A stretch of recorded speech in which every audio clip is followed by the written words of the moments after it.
Chapter 885. Those Unknown Past Events. Zheng Lingling nodded. When did I ever fail to handle something properly?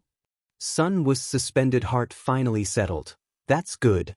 With Enai Yang dead, nobody else could pose a threat. Enai Zihua wasn't even 1/10 as capable as Enai Yang. In time, the Zheng family would still belong to the three of them. Sitting at her dressing table and starting to apply cream to her face, Zheng Lingling expressed her concern. Do you think Enai Yang will find out about this? Sun Wu replied, No way, didn't Aunt Jiang say that stuff is colorless and odorless? Enai Yang is no deity, how could she possibly discover it? On the other side, Zheng Suyu sat on the bed, sobbing silently. She held the glass bottle tightly in her hand, her knuckles already turning white. She didn't know what to do. Would she really have to go through with poisoning Enai Yang? The next day, Enai Yang made a trip to the detective agency. Xiaozhou and Enai Yang were old friends by now. Seeing Enai Yang arrive, Xiaozhou pulled her over and said, Yang, come quick and see what's wrong with my phonograph. Why has it stopped working again? Ever since Enai Yang had fixed Xiaozi's phonograph the last time, she had become an omnipotent figure in Xiaozi's eyes. Enai Yang took the black record, fitted it onto the phonograph, bent down and fiddled with it for a while, and then a sweet and pleasant voice poured out from the machine. How sweet, your smile so very sweet, as if flowers blooming in the spring breeze. This song was sung by Ms. Deng, popular not just in that era, but in future generations as well. Hearing this song, Enai Yang inexplicably cheered up and began to hum along. Xiaozhou said excitedly, Yang, you're really incredible. You got it to work. Enai Yang clapped her hands, her face full of smug pride. Otherwise, why would everyone on the street call me Brother Yang? Brother Yang. Xiaozhou clicked his tongue and laughed. I must say, the nickname suits you well. I'm going to start calling you Brother Yang. Xiaozhou liked Enai Yang a lot, but not in a romantic way. He and Enai Yang were like brothers. Enai Yang often gave him a sense of being an elder. Also, Enai Yang was straightforward and didn't put on airs. Being with her, there was no need to worry about being plotted against, nor any backstabbing. She was quite different from other women. Smiling, Enai Yang said, I've come here because I need your help with something. Xiaozhou changed the record. I knew it. Brother Yang never comes without a reason. Out with it, what do you need this time? Enai Yang said, I'd like you to help me look into my great-aunt. Xiaozhou was startled, taking a moment to process. Your great-aunt? Who's that? As he spoke, it seemed like he remembered something and then said, I recall your mother is the daughter from the Zheng family who went missing for many years, right? So by that account, your great-aunt would be the celebrated Beijing beauty from 30 years ago? Zheng Suyu had made a strong impression in Beijing back in the day. Even now, quite a few people still remembered Zheng Suyu. Right? Enai Yang nodded. My great-aunt is Zheng Suyu. Xiaozhou said, Your great-aunt used to be a great talent. My dad was particularly fond of her. So, what about your great-aunt do you want to look into? Enai Yang said, I want you to help me investigate my great-aunt's past. I want to know what exactly she went through these past 30 years. Upon hearing this, Xiaozhou continued, I've heard that your great-aunt's mental health hasn't been very good for some years, right? Zheng Suyu was indeed a person of influence before, so the Zheng family concealed her mental health issues, claiming she had gone abroad. Thus, aside from those close to the Zheng family, not many people knew of Zheng Suyu's recent state. Enai Yang didn't conceal the truth. There were indeed some issues before, but she's all right now. It's truly a case of envy of the talented. Your great-aunt used to be a legendary figure, Xiaozhou observed. Then he continued, By the way, Yang, why are you looking into your great-aunt? Enai Yang trusted Xiaozi's character and started to tell him about the affairs of the Zheng family. Moreover, since Xiaozhou was a detective, the clearer he was about certain matters, the better positioned he would be to investigate. After listening, Xiaozhou shook his head in amazement. Good Lord! Your family situation is way too complicated. I think you'd better get out of that house as soon as possible. Enai Yang sighed. It's simple for me to leave, but what about my grandparents? You've got a point. Xiaozhou slapped his chest. Yang, leave this matter to me. I guarantee he'll investigate it thoroughly for you. Chapter 886, Those Unknown Past Events. _2. I trust you. Yang took out 2 stacks of cash from his bag. What are you doing? Xiaozhou said. Down payment. Yang slightly raised his eyebrows. I can't have you working for nothing. Even brothers settle accounts clearly. Yang, although having a good relationship with Xiaozhou, never thought of taking advantage of him. Xiaozhou chuckled. You're reminding me of the first time we met. Back then, when he first met Yang, his initial impression of her was of a very gentle beauty, but when it came to paying, she was as straightforward as a man. She paid the 300 yuan deposit without even frowning. Until now, Yang was still very generous. At that time, Xiaozhou could never have imagined that one day he would become good brothers with Yang. Yang looked up and thought for a moment. Thinking about it, we've known each other for over 2 years, right? Xiaozhou nodded and sighed. Time really flies. More than 2 years have passed in the blink of an eye. Yes, Yang also seemed somewhat nostalgic. Time goes by too quickly. Xiaozhou then asked, when do you plan on tying the knot with my brother? At first, Xiaozhou wasn't optimistic about Yang's relationship with Mo Qixin. Unexpectedly, over the past 2 years, instead of fading, their affection had grown even stronger. Yang said, well, get it when it naturally happens, no rush for now. My brother will turn 30 after the new year. Xiaozhou was anxious for Mo Qixin. They're classmates from the same year, many of them had already married and had children. It's like you're not considering me as your brother. Yang patted Xiaoza's shoulder. Don't worry, your brother isn't the kind of person who abandons a relationship. Xiaozhou scratched his head, but, Yang looked at Xiaozhou. No buts. I remember you're classmates with Mo Qixin, right? Instead of worrying about him, you should worry about yourself. Look at you, still single and without even a girlfriend, and you have the nerve to compare with Mo Qixin? Xiaozhou, that hit a nerve. The melody of Little Town Story wafted through the air, and Yang continued. Where did you buy this old-school phonograph? The sound quality is pretty good. From the second-hand market, Xiaozhou said. If you like, I can keep an eye out for you. Sounds good, Yang nodded. These old record players are perfect for listening to operas. The times were changing, and what people currently revered were radios and televisions, and factories had long since stopped producing these old record players. It was hard to even find a place to buy them. Listening to operas? Which ones? Xiaozhou furrowed his brows slightly. Yang started counting on her fingers. Peking Opera, Yu Opera, Kunku Opera, and the Huangmei Opera from Huizhou, whatever you like. Xiaozhou said speechlessly, who listens to operas these days? You're living like my mom. The 1980s was a decade where television shows and movies soared in popularity. Only the older generation enjoyed the yaya of traditional opera.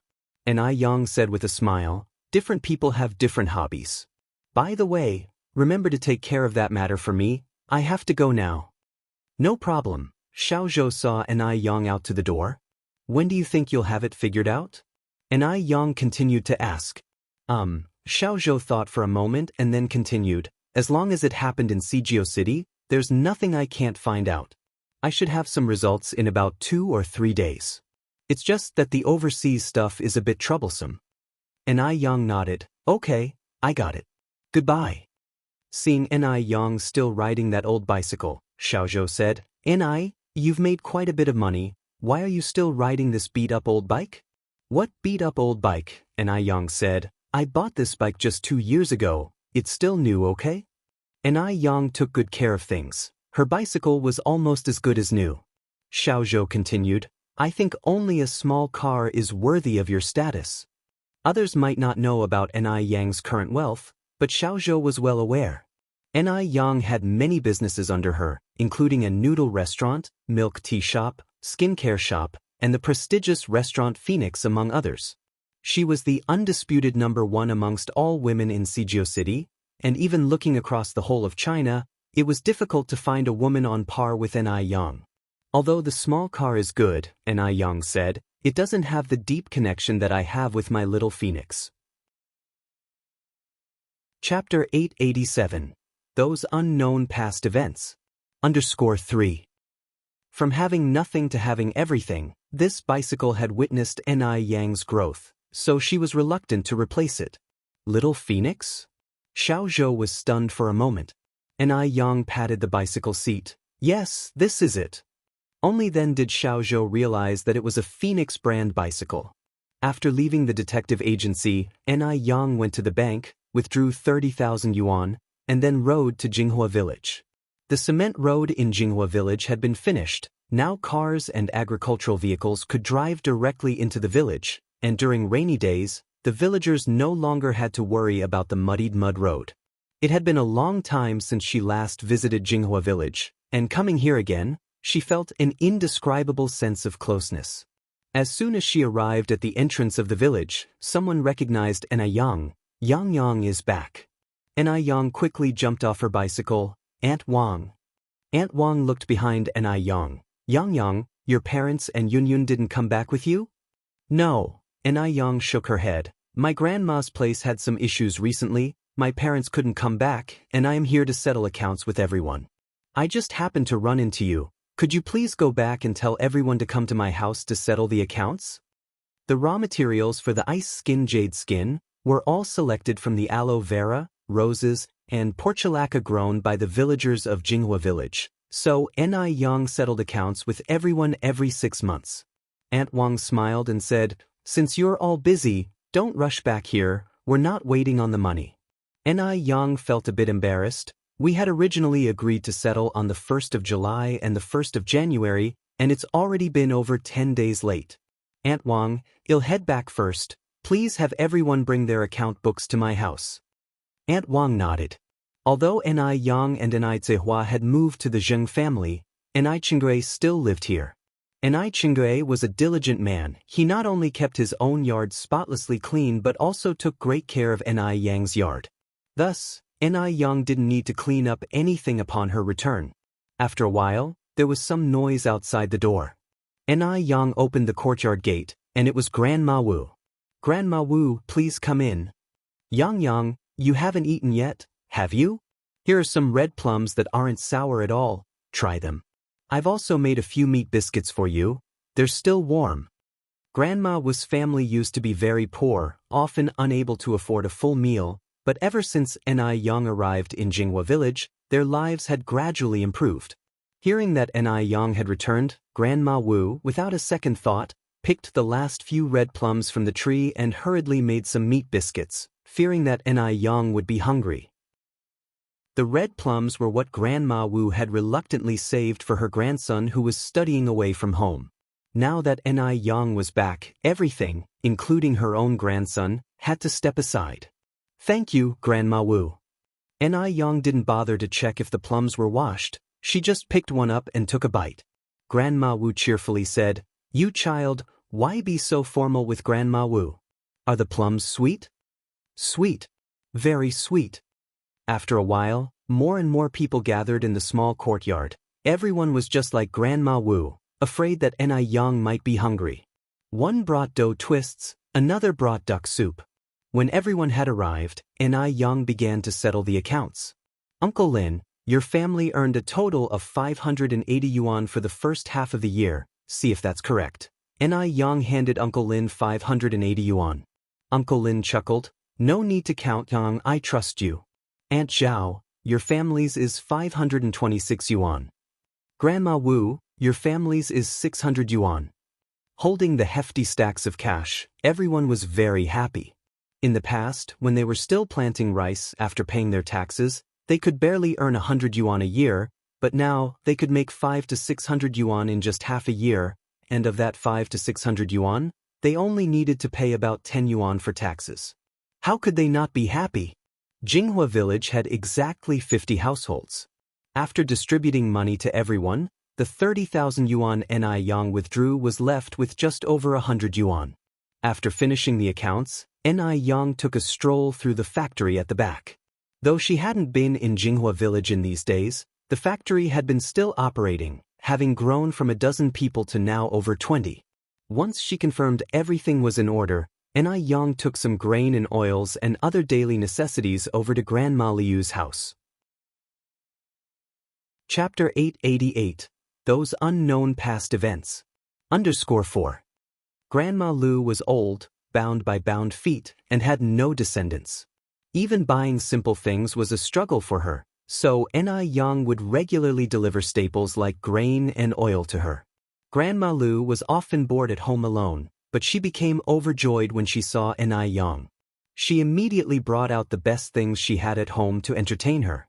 Ni Yang had dinner at Grandma Liu's before cycling back to the Jing family's home.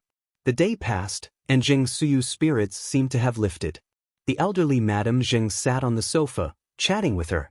Jing Lingling, Sun Wu, and Jing Xianxia, a family of 3, occupied the opposite couch. "Suyu, how about I go out with you tomorrow for a walk?" Jing Suyu shook her head. "I don't want to go out." It wasn't that she didn't want to go out, but that she didn't dare to. Before Lingling had said anything, Suyu didn't dare to step outside. "It's not good to always be cooped up at home," continued the elderly Madame Zheng. "You've been sick for so many years, aren't you curious about what the outside has become?" Zheng Suyu lifted her cup and took a sip of tea, remaining silent.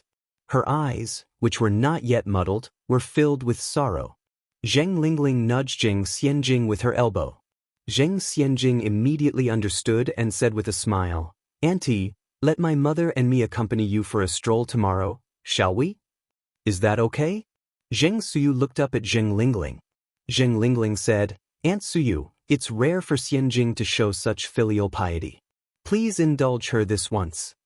The elderly Madame Zheng added, "Suyu, Xianxia is a particularly filial child.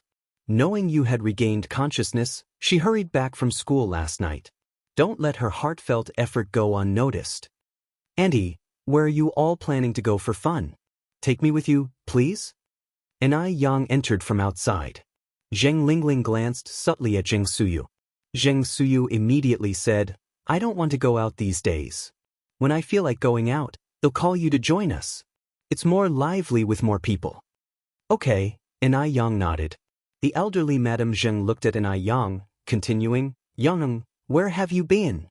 You've come back so late." Ni Yang said, "I went back to the village for a bit." Hearing this, Zheng Xianxia cast a disdainful glance at Ni Yang, filled with scorn. Rural folk will always be rural folk. Always talking about going back to the village. Even if you dress her in a dragon robe, she doesn't look like a city person. The elderly Madame Zheng nodded. "You've been out for quite a time. It's indeed time to check back. How is everything over there, all good?" Ni Yang responded with a smile, "Don't worry, everything's fine." "That's good to hear." "Auntie Suyu, have an orange." Zheng Lingling peeled an orange and handed it to Zheng Suyu, passing her a meaningful glance. Zheng Suyu accepted the orange. "Thank you, Lingling." Zheng Lingling's face was filled with a smile. "Aunt Suyu, you were the person I admired the most when I was little. Why be so formal with me?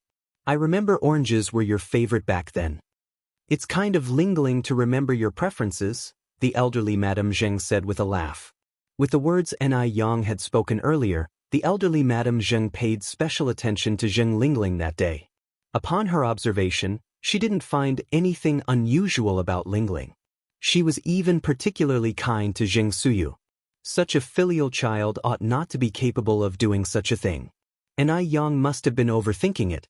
After eating half the orange, Zheng Suyu looked up at Ni Yang. "Yang, I suddenly feel a bit unwell. Can you accompany me upstairs to check?" As soon as Zheng Suyu mentioned feeling unwell, the elderly Madame Zheng grew anxious. "Suyu, where do you feel uncomfortable? Is it very painful?" Zheng Suyu shook her head. "It shouldn't be anything serious. Just let Yang take a look." Ni Yang nodded and put down her cup. "Then, I'll accompany you to check." "All right." Ni Yang supported Zheng Suyu and they walked upstairs. Upon arriving in Zheng Suyu's room, Ni Yang asked, "Auntie, where do you feel uncomfortable?" Zheng Suyu's complexion was pale, and her gaze somewhat elusive. I have a bit of a headache." "Stretch out your hand, I'll take your pulse for you," Ni Yang offered. "Okay." Zheng Suyu hesitated and then extended her wrist. Ni Yang placed her hand on Zheng Suyu's wrist, focusing as she felt for the pulse. It was clear. Zheng Suyu was feigning illness. But Ni Yang didn't expose her and instead said, "Auntie, it's normal to have some headache after a major illness. A good sleep should fix it.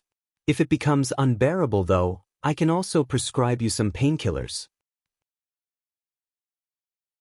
Chapter 889. Those Unknown Past Events. _5. No need. Fearing that Ni Yang might discover something, Zheng Suyu quickly withdrew her wrist. Ni Yang continued, "Granny, do you remember anything now?" "Nothing." Zheng Suyu shook her head.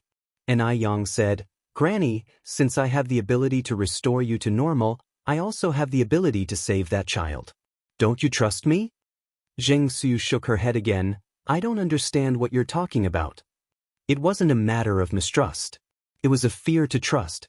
How old was Ni Yang? She was only 19. Who were Zheng Lingling and Dr. Jiang? Could a young girl like Ni Yang really outwit Zheng Lingling and Dr. Jiang?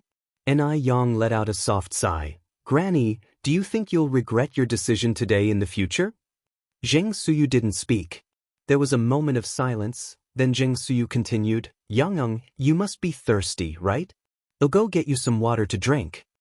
"Thank you, Granny." Ni Yang nodded. Since Zheng Suyu was unwilling to cooperate with her, then she would have to accommodate Zheng Suyu. Zheng Suyu went to the table to pour water, perhaps not even realizing herself that her hand was shaking the whole time. She didn't want it to be this way. But she had no choice. Zheng Lingling had said it wasn't poison, and it wouldn't endanger Ni Yang's life. "Yang, drink this water." Zheng Suyu handed the glass to Ni Yang. Ni Yang took the glass. "Thank you, Granny." As the words fell, she pretended she was about to drink the water. Zheng Suyu was startled and hurriedly said, "Wait a moment." "What's the matter, Granny?" Ni Yang looked up at Zheng Suyu. Zheng Suyu swallowed hard, her eyes and eyebrows filled with unease. She had never done anything to afflict her conscience in her life. But if she didn't do it, that child wouldn't be saved. Zheng Suyu swallowed hard again and then said, "It's nothing, I just wanted to remind you, the water is very hot, drink slowly." Ni Yang took a sip and then said, "It's not hot." Zheng Suyu watched as Ni Yang drank the entire cup of water, wanting to stop her several times, but unable to open her mouth. After finishing the water, Ni Yang yawned. "It's so strange, why am I so sleepy tonight? Granny, I won't disturb you any longer, I'm going to rest." "Okay." Zheng Suyu stood up to see Ni Yang out. After seeing Ni Yang off, Zheng Suyu breathed a sigh of relief. Zheng Xianxia and Zheng Lingling stood at the railing upstairs on the opposite building, watching Ni Yang come out of Zheng Suyu's room, and curiously said, "Mom, do you think that crazy woman succeeded?" Zheng Lingling watched Ni Yang, who kept yawning, and said, "She definitely succeeded. Your grandma Jiang said, after taking this medicine, the most obvious reaction is feeling sleepy and yawning." Zheng Xianjing's mouth curled into a smug arc. "This is perfect. No more having to see that wretched woman." Zheng Lingling patted Zheng Xianjing's hand. "I've always told you rural bumpkins like Ni Yang are only fit to carry your shoes." What was Ni Yang? In front of Zheng Xianjing, Ni Yang wasn't even worth as much as a mud ball.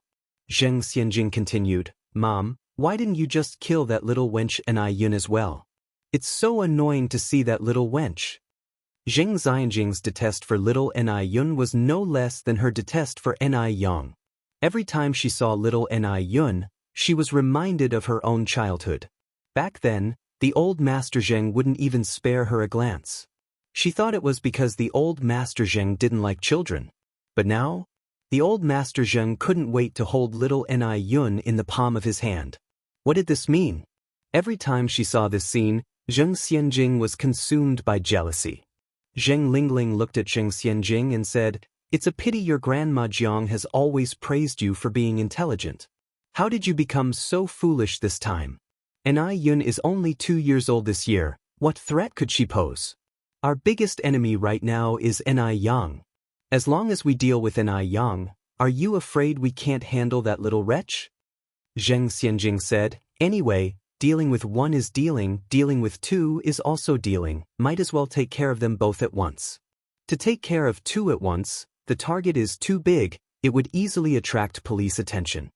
Zheng Lingling poked Zheng Xianjing's forehead. You child, why don't you think about the consequences of your actions? You can't be so impulsive in the future. I know.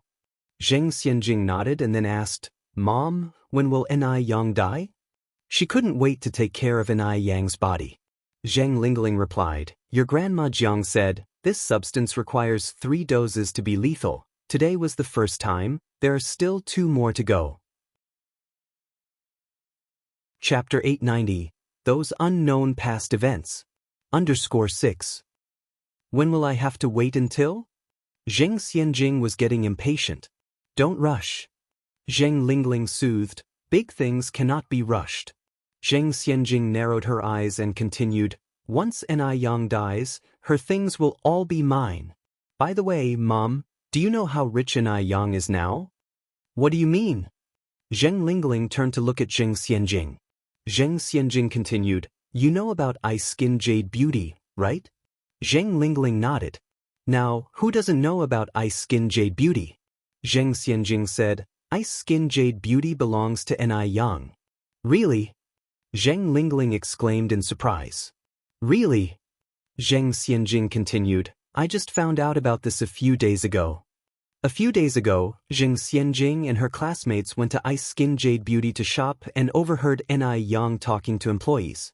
Only then did they discover that Ice Skin Jade Beauty was Ni Yang's. At that moment, Zheng Xianjing was shocked. Why would Ni Yang own Ice Skin Jade Beauty? Ni Yang was just a country bumpkin. How could she have established Ice Skin Jade Beauty? It was obvious that Ice Skin Jade Beauty must be a property of the Zheng family. It must have been secretly given to Ni Yang by Old Master Zheng and Old Madam Zheng. It was just too unfair. Zheng Lingling and Zheng Xianjing shared the same thought. Even if Ni Yang was impressive, she was just a 19-year-old girl. How could she possibly have established Ice Skin Jade Beauty? If Ni Yang were really that capable, she wouldn't care about the Zheng family's wealth. Ice Skin Jade Beauty must have been a gift from Old Master Zheng and Old Madam Zheng to Ni Yang. These 2 old fools are just too biased. Who knows how many good things they secretly gave to Ni Yang, and yet they put on a righteous front, claiming they are not biased. If this wasn't considered biased, then what would be? Zheng Lingling was furious. Zheng Xianjing comforted her, Mom, don't be angry. After all, Ni Yang won't live much longer. Whatever should be ours will still be ours. Zheng Lingling nodded, that little bitch deserves to die. Weary from yawning, Ni Yang returned to her room and immediately after closing the door, her expression turned cold and sharp. Zheng Suyu's reaction was beyond her expectations. It seemed that the child was very important to Zheng Suyu. While thinking about this, Ni Yang picked up a gold needle and pricked it onto an acupoint on her wrist. Soon, beads of sweat appeared on her forehead. Afterward, Ni Yang took a bath with rose petals.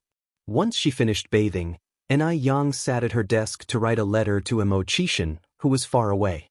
The writing paper at that time was very dull, so Ni Yang sketched the light shadow of a plum tree with a fountain pen. The letter was brief but emotive. She filled 2 pages but felt she hadn't written anything substantial. The next day, for a change, Ni Yang slept in. She normally woke up at 7 o'clock but did not get up until 8:30 that morning. After 9 o'clock, Ni Yang came downstairs, yawning. Zheng Lingling asked with concern, Yang, why did you get up so late this morning? While yawning, Ni Yang replied, I don't know what happened last night. I fell asleep as soon as I hit the bed, but I just couldn't get up this morning. It was very uncomfortable. Zheng Lingling followed up, Yang, do you want to go to the hospital and have it checked? Ni Yang gestured with a wave of her hand, no need. I am a doctor myself, I know my own body. A sarcastic gleam appeared in Zheng Lingling's eyes upon hearing those words. Ni Yang was indeed intelligent, but she was overly confident. She thought herself clever, unaware that over-cleverness could lead to mistakes. That night, Zheng Suyu, again complaining of feeling unwell, had Ni Yang come to her room. This time, Jing Suyu poured Ni Yang a cup of clear tea. Ni Yang, as usual, drank every last drop. Jing Suyu looked at Ni Yang, wanting to speak but eventually said very little. The next morning, Ni Yang, who normally didn't wear makeup, sat in front of the vanity, dabbing and smearing. Soon after, Ni Yang appeared in the dining room, her face pale. Old Master Zheng was startled. Yang Yang, why do you look so terrible? Ni Yang touched her face unconsciously. I probably haven't slept well these past few days. Don't worry about it, Grandpa. Suehua also noticed something off with Ni Yang. Yang Yang, do you want your master to check on you? No need, Ni Yang said with a smile. I'm a doctor myself, Mom, Grandma, you don't have to worry. Sheng Wandehui put down his chopsticks. There's a saying, a doctor who treats himself has a fool for a patient. Yang Yang, I think you should let your master take a look. It's really nothing, Ni Yang waved her hands. Grandma Jing said worriedly, Yang Yang, do you feel uncomfortable anywhere? If you don't want to visit your master, we can ask Dr. Jiang to come over and check on you. Looking at the room full of people concerned for Ni Yang, Zheng Xianjing wished she could smash the vegetables in her bowl. She would let this despicable woman be pleased for a bit longer since she was soon to meet the king of hell. Ni Yang helplessly said, Grandpa, Grandma, Dad, Mom, I'm really fine. You don't need to be so worried. After the meal, leaving the Zheng family, Ni Yang took the letter she had written the night before and mailed it at the post office. Leaving the post office, Ni Yang made a trip to the detective agency. Xiaozhou was extremely efficient. In just 3 days, he had thoroughly gathered the past of Jing Suyu. Ni Yang benefited greatly from this trip. Thank you so much. Xiaozhou raised his hand. If we're brothers, then don't mention it. But speaking of which, your grandmother really surprised me. I hadn't expected that she. Ni Yang tucked the information into her bag and sighed. She's also a pitiable person. How come you look so pale? Xiaozhou just then noticed that something was off with Ni Yang's face. Ni Yang nonchalantly replied, It's a minor issue, I'll be fine in a few days. Leaving the detective agency, remembering Mo Kishin's request, Ni Yang then went to see Master Du. Unusually, Master Du wasn't chanting in the Buddha hall today. When Ni Yang arrived, Master Du was sitting in the study room, holding black and white pieces, playing against himself. Even more amazing was that the black and white pieces were evenly matched, unable to determine a winner. Ni Yang didn't disturb him, but instead wandered around the study, planning to pick a book to read. While searching for a book, Ni Yang unexpectedly discovered that Master Du had a habit of collecting newspapers. From 50 years ago to this morning's issue. And all of them were about murder cases. Ni Yang wasn't interested in murder cases, but her eyes caught a line of text, and she pulled out that newspaper. Cgeo City Evening News. Yesterday morning, an unidentified infant girl's body was found on the riverbank near the ferry crossing. Chapter 891. She died. The newspaper date was from a summer 25 years ago. August 9th. At that time, newspapers were still black and white, because there was no PS mosaic technology, so one could clearly see the infant girl's features and clothes. The infant girl even wore 2 golden bracelets. From this, it could be deduced that the infant came from a wealthy family. Ni Yang slightly furrowed her brows, folded up the newspaper, and looked back at Du. Brother Du, may I borrow this newspaper for a moment? Du didn't directly answer Ni Yang's request but said instead, Come here for a moment. Ni Yang walked over. Du looked down at the chess game, which had reached a deadlock, his brow furrowed deeply. What do you think the black piece should do next? On the chessboard, the black and white pieces were equally matched, each not willing to concede a step, clearly having reached a mutually destructive scenario. Du was truly a mystical person, playing against himself and still managing to create such a situation. Ni Yang leaned slightly forward, a strand of black hair slipping from beside her ear. Her pale fingertips picked up a sparkling, translucent black piece, obsidian shining under the light, accentuating her already fair fingertips, at that moment resembling top-grade mutton fat jade, as she placed the piece in the center of the board. Just one move. The situation on the board shifted instantly. Finding new hope when all seemed lost. A flash of surprise flickered in Du's eyes, then he raised his hand and placed a white piece. What had been a hopeful situation reversed in an instant. Life was like chess, and chess mirrored life. Yang lightly curled her lips, casually picking up a black piece and gently tapping it onto the board. The sound of the obsidian piece falling onto the jade chessboard was particularly pleasant. You've lost, Yang lightly lifted her gaze. Du sighed. Yes, I've lost. He had pondered over the game for a long time, thinking it unsolvable, yet Yang resolved it with merely 2 pieces. It was uncertain whether he was too foolish, or if Yang was too clever. This is what they call the observer sees clearer. By the way, may I borrow this newspaper for a few days? Yang lifted the newspaper in her hand.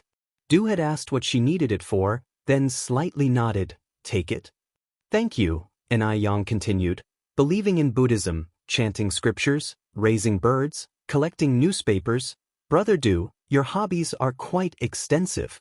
Overpraised, Du replied in a tone lacking emotion. As he spoke, Du continued, by the way, ever since that time, your duo has almost come here every day. Really? Yang was somewhat surprised. She had thought that the experience had left a profound shadow in Duo's heart, and that Duo would never come here again. After all, even though Duo was a bird, it held grudges even better than humans. Du nodded. The weather's nice outside today, not too hot, and there's a breeze. Would you like to go out for a walk? When Yang arrived, she heard from the butler that Du hadn't left his house in several days. Du lifted his head and glanced outside. Then let's stroll in the garden. Yang tucked the newspaper into her bag. Sounds good. The 2 of them walked out one after the other. At this season, the garden was bursting with flowers, the gentle breeze carrying wafts of floral scent, making for a refreshing walk among the blooming flowers. After a round, Yang felt something was missing. Where's Sister Jiao? Usually, when she visited de Mingxian, Du Jiao would always be present. She might be in her room, Du suggested. At the same time, the assistant following Du quietly slipped away. Oh, Yang nodded slightly.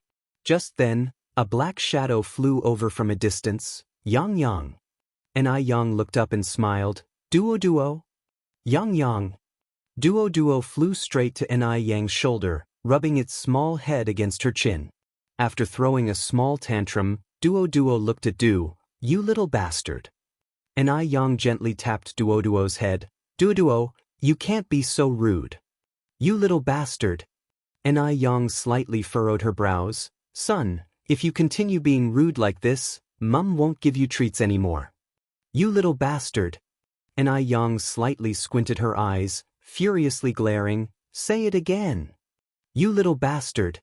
You're getting bold. Yang poked Duo's small head sternly. Try saying it again. You little bastard. Yang was infuriated. Du glanced sideways at Yang, a faint smile playing on his lips. It's just a bird, why bother stooping to its level? Yang, feeling somewhat embarrassed, said, It comes here every day, surely it isn't just to curse at you? I swear, I didn't teach it anything. Chapter 892, She Died. _2. Duo is, after all, her bird. It would be so embarrassing if Master Du thought, like Mo Baichuan, that Shed used it to deliberately attract his attention. Liege is the most human-like and vindictive among birds, said Master Du, his expression indifferent, not taking the matter to heart at all. Hearing this, Yang breathed a sigh of relief. People really are different. Duo seemed to understand Master Du's words, glaring with a pair of shiny, black eyes, and fiercely said, You little bastard. Shut up, Yang smacked Duo lightly. You're not allowed to talk like that anymore. Duo flew onto Master Du's shoulder. You little bastard. Master Du wasn't angry.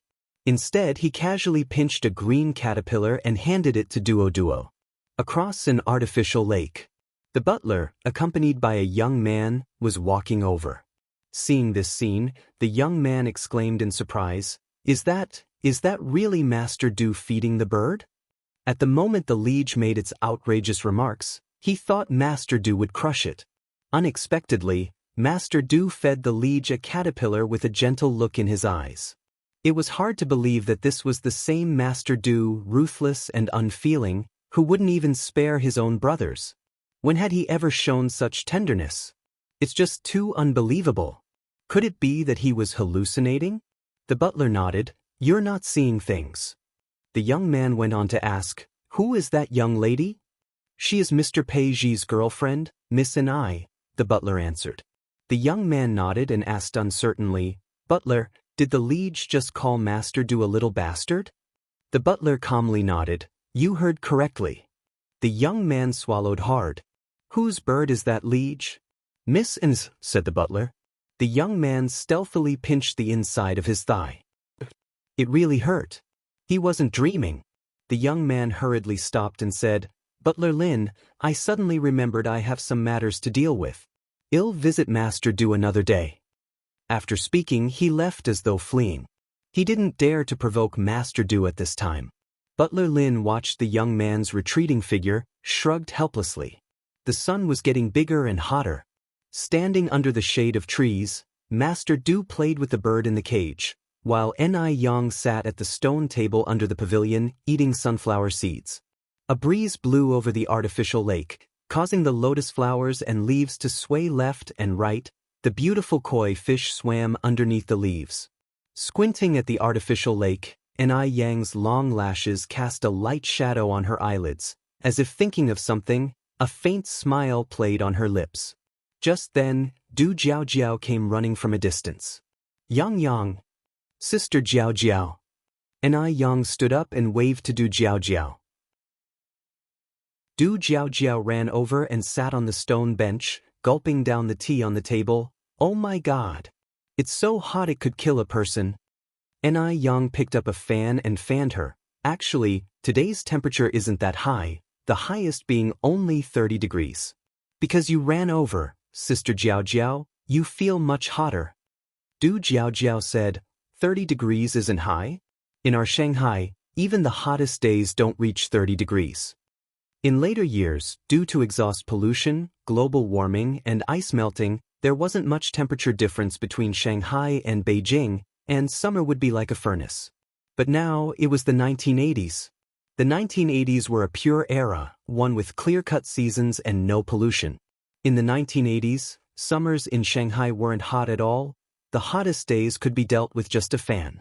It wasn't like in the future, where stepping out of air-conditioned rooms felt like losing half your life.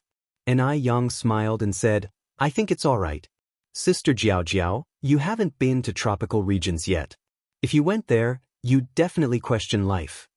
Du Jiaojiao loved to travel, but she only visited developed countries and had never been to tropical regions.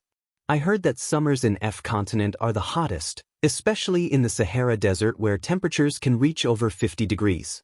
I don't know how people there survive, Du Jiaojiao said, fanning herself with one hand while pouring tea with the other. Anyway, I couldn't stand it. Then Du Jiaojiao added, Yang, why did you come alone? Where's Peiji? Peiji? Ni Yang was momentarily stunned before she realized that Du Jiaojiao was referring to Mo Qishan. He went to F country, Ni Yang said. Du Jiaojiao sighed. He really is a busy man, always flying around. Yang, how can you stand it? Ni Yang smiled and said, distance makes the heart grow fonder. Third brother, do you want to come down with us? Du Yi shook his head. I'll pass on this excitement. Boring. Du Jiaojiao rolled her eyes at Du Yi. Then she turned to Ni Yang. Let's go, Yang. The lotus flowers in the lake weren't dense, and a small boat could just make its way through. The lotus leaves were tall, and after a while, the small boat disappeared into the endless green where the lotus leaves reached the sky. It was indeed not hot among the lotus leaves. Ni Yang and Du Jiaojiao not only picked many lotus flowers and pods but also spotted a nest of wild duck eggs, which they left untouched. Before long, the servants returned with the boat laden with their harvest. While picking lotus pods, Ni Yang accidentally got her shoes wet. Thankfully, it was summer, so she took off her shoes, rolled up her trouser legs a bit below the knees, revealing a stretch of fair and lovely calves that stood out strikingly amid the green lotus leaves. She was now very glad she hadn't worn a cheongsam today, otherwise, it would have been awkward. Seeing Enai Yang taking off her shoes to wash her feet at the bow, Du Jiaojiao also sat down and took off her shoes. Shielded by the lotus leaves and with the lake water cool and refreshing, it was extremely comfortable. Du Jiaojiao sighed, "This is so comfortable." "Hey, race a lotus seed for you." Enai Yang handed a peeled lotus seed to Du Jiaojiao. "Thank you." Du Jiaojiao expressed her gratitude. The fresh lotus seeds were very sweet but not heavy, quite refreshing. "So delicious." Enai Yang nodded. "Indeed they are." There's always a lot to talk about when two young girls get together. Although Du Jiaojiao was already in her 30s this year, her spirit remained youthful.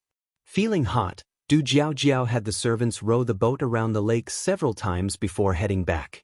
Before going ashore, Enai Yang put on her shoes and let down her trouser legs.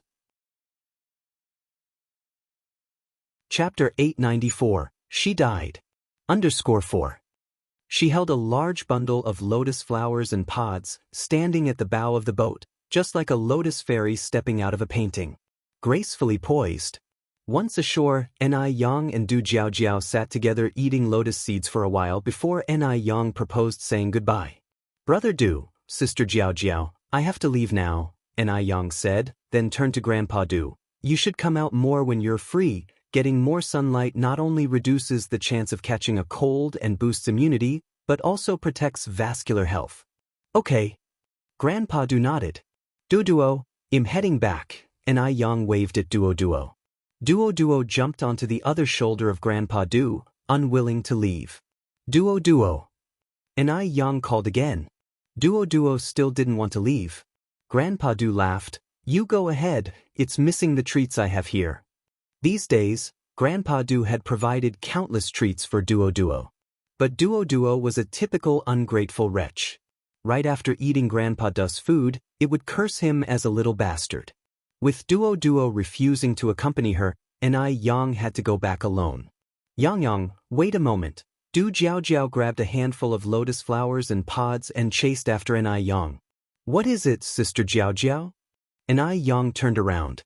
Du Jiaojiao stuffed the lotus flowers and pods into Enai Yang's hands. "Take these."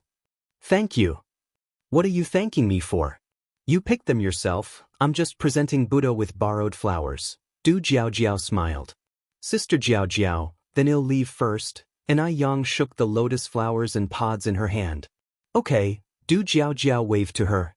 Watching Enai Yang's retreating figure, Du Jiaojiao sighed. To be young is wonderful." Grandpa Du glanced at Du Jiaojiao. "You are not old either." "I'm already 36. Du Jiaojiao shot Grandpa Du a look. Then, Du Jiaojiao added, "I feel something was off with Yang today. Did you see?" Her face was quite pale, but thankfully, she seemed to be in good spirits. "I didn't notice," Grandpa Du said whilst feeding a worm to Duo. Du Jiaojiao looked at Grandpa Du, then asked, "What do you think about Yang?" "She's fine," Grandpa Du replied indifferently. "And do you think she's pretty?" Grandpa Du kept his expression neutral, nodding slightly. Du Jiaojiao narrowed her eyes. "Do you have a crush on Enai Yang?" Grandpa Du fed another worm to Duo. "Older sister, you are already 36 this year. Can't you stop making me feel like you're only 6? "You're 6. Du Jiaojiao fluffed up like an angry rooster. "Your whole family is 6. Grandpa Du laughed. "That includes you too." Du Jiaojiao was momentarily speechless. Then she said, "I read a book today that said every person experiences emotions and youthful infatuations. With someone as outstanding as Yang, I really want to know what kind of fairy you would fall for." She was really curious about what kind of person Grandpa Du would marry in the future. "It's regrettable, but you probably won't see it in this lifetime," Grandpa Du said calmly. Du Jiaojiao continued, Yang is so pretty. If I were a man, I would definitely like her without hesitation." Grandpa Du looked at Du Jiaojiao. "Enai Yang is Peiji's girlfriend. I advise you to drop that idea. A friend's wife should not be coveted." Du Jiaojiao shrugged. "I'm speaking hypothetically. I'm not a man." If I were, I would certainly act decisively. Maybe in your next life. Grandpa Du looked at Du Jiaojiao, his expression serious yet gentle. You might have a chance then. Du Jiaojiao helplessly shook her head. It's so boring to talk with someone like you. I'm going back to my room now. After leaving Grandpa Du, Yang went to see Xiaozhou. Xiaozhou, surprised, took the newspaper and asked, "Where did you find such an antique? This is a 25-year-old newspaper." Even Xiaozhou, being a detective, might not be able to find one. Yang said, "I have a friend who likes collecting newspapers. Can you please help me check something?"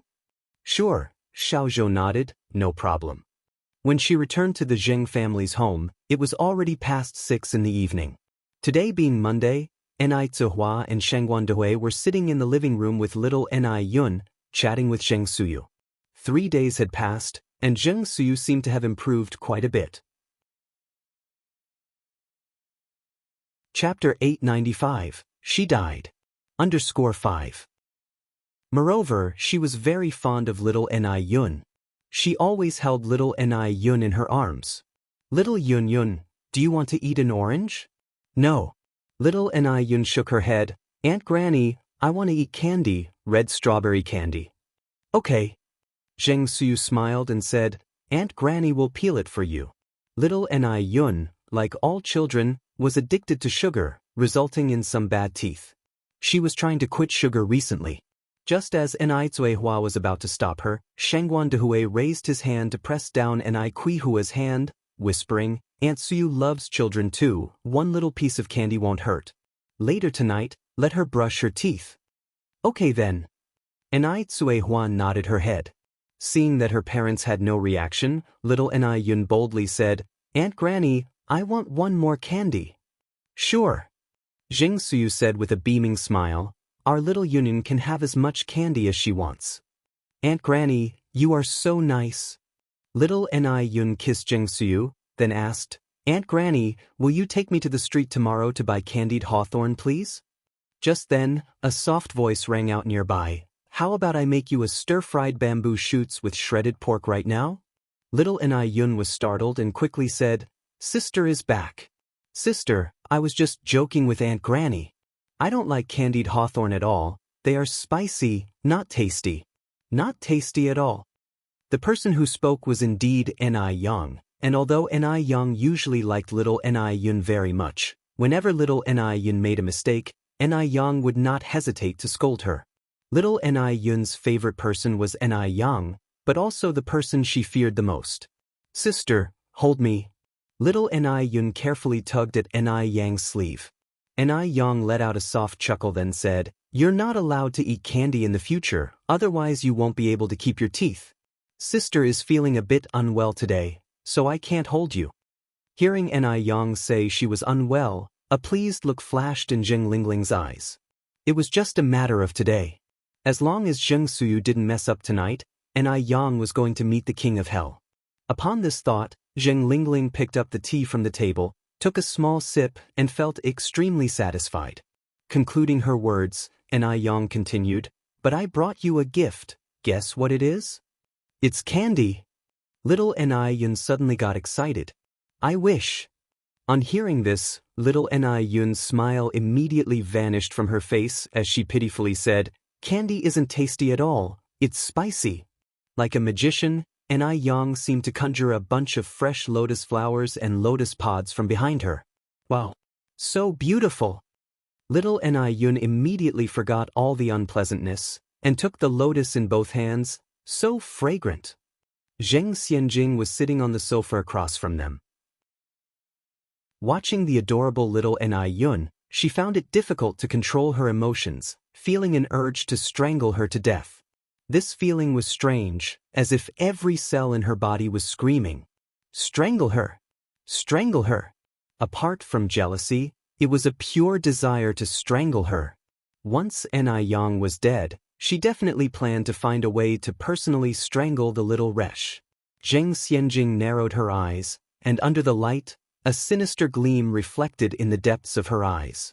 Zheng Suyu looked at Ni Yang's pale face and felt a wave of guilt rise within her. She had let Ni Yang down. Zheng Suyu tightly clutched the cushion on the sofa, her knuckles turning so white they were devoid of any color.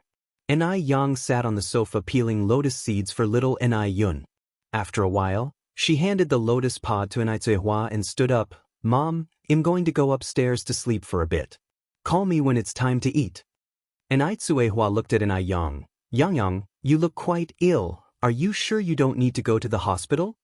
No need, Ni Yang smiled and said, if there's really a problem, I can just prescribe some medicine for myself to take. Mom, don't worry. Saying this, Ni Yang headed upstairs. Zheng Suyu watched Ni Yang's retreating figure, the feeling of guilt in her eyes deepening. At dinner time, Ni Zuihua called out several times before Ni Yang came down from upstairs. Her complexion was even worse than before she went up, not only pale but also showing intense weariness, yawning repeatedly, as if she could never sleep well enough. Yang, you should go upstairs to rest, and I'll have someone bring up your meal, suggested old Master Zheng. Ni Yang waved her hands. No need, Grandpa, I'm not that delicate. During the meal, Zheng Suyu ate without tasting the food.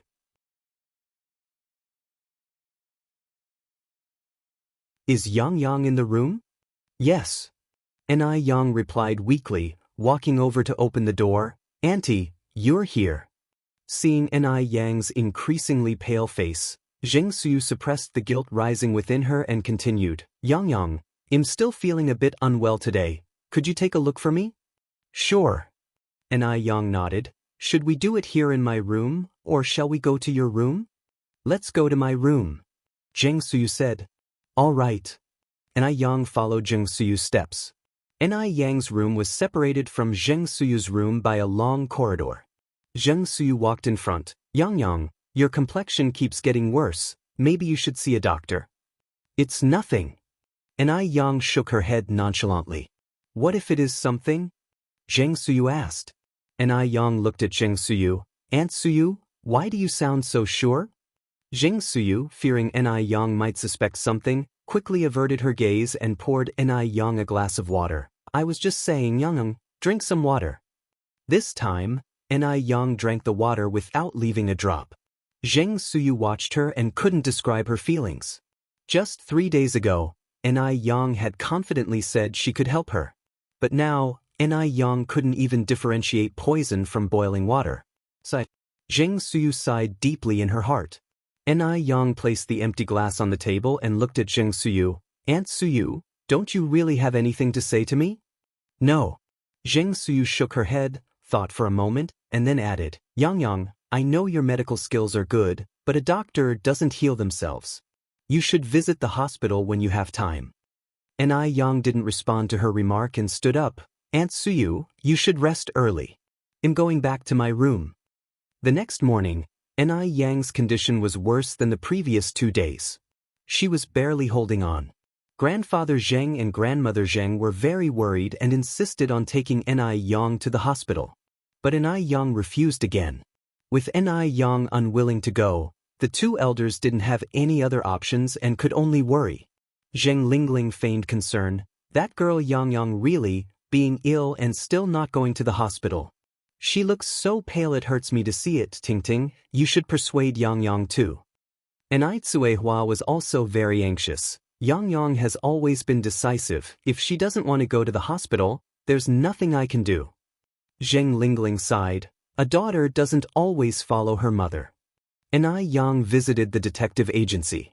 After getting useful information, she returned to the Zheng family house, closed her room door, and slept soundly. After all, she was ill and needed to rest properly. At dinner time, Ni Yang did not come downstairs. Ni Zuihua and Shangguan Dehui, worried something might happen to her, personally brought the food to Ni Yang's bowl. The couple stayed in Ni Yang's room for a good while, and when they finally came out, both had rather unpleasant expressions on their faces. While some were grieving, Jing Xianjing was overjoyed. Mom, is Ni Yang about to die? Yes. Zheng Lingling nodded. She probably won't make it till tomorrow morning. Great.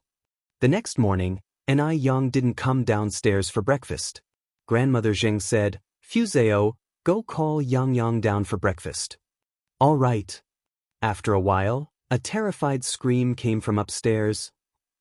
Then they saw Fuseo running downstairs in a panic. No, no good. Madam, something terrible has happened. What's wrong, Fuseo? Take your time and tell us. Fuseo's eyes were wide open, clearly not yet recovered from the shock. Young? Miss Young? Grandmother Zheng stood up anxiously. What happened to her? Speak up. She, Fuseo swallowed, her voice trembling. She's dead. Chapter 897. Dead? Then Ai Yang is dead? Mrs. Zheng's face turned deathly pale. Ms. Fu, what nonsense are you talking about? It was eerily quiet around. It was as if someone had pressed the pause button, and the atmosphere became ominously terrifying. Anna looked at Ms. Fu, her mouth twitching into a stiff arc. Ms. Fu, please stop joking. Zheng Lingling frowned. Ms. Fu. It's early in the morning, what are you babbling about? It's bad luck. A look of triumph flashed in Zheng Xianjing's downcast eyes. She knew Ms. Fu wasn't joking. At last she was dead. That bitch in Ai Yang was finally dead. If it weren't for the setting, she would have laughed out loud. Ms. Fu was trembling all over, knowing how important an Ai Yang was in this family. It's true, Miss Yang Yang is really gone. Bang! The cup in Ni Kuihua's hand fell to the floor as she ran upstairs.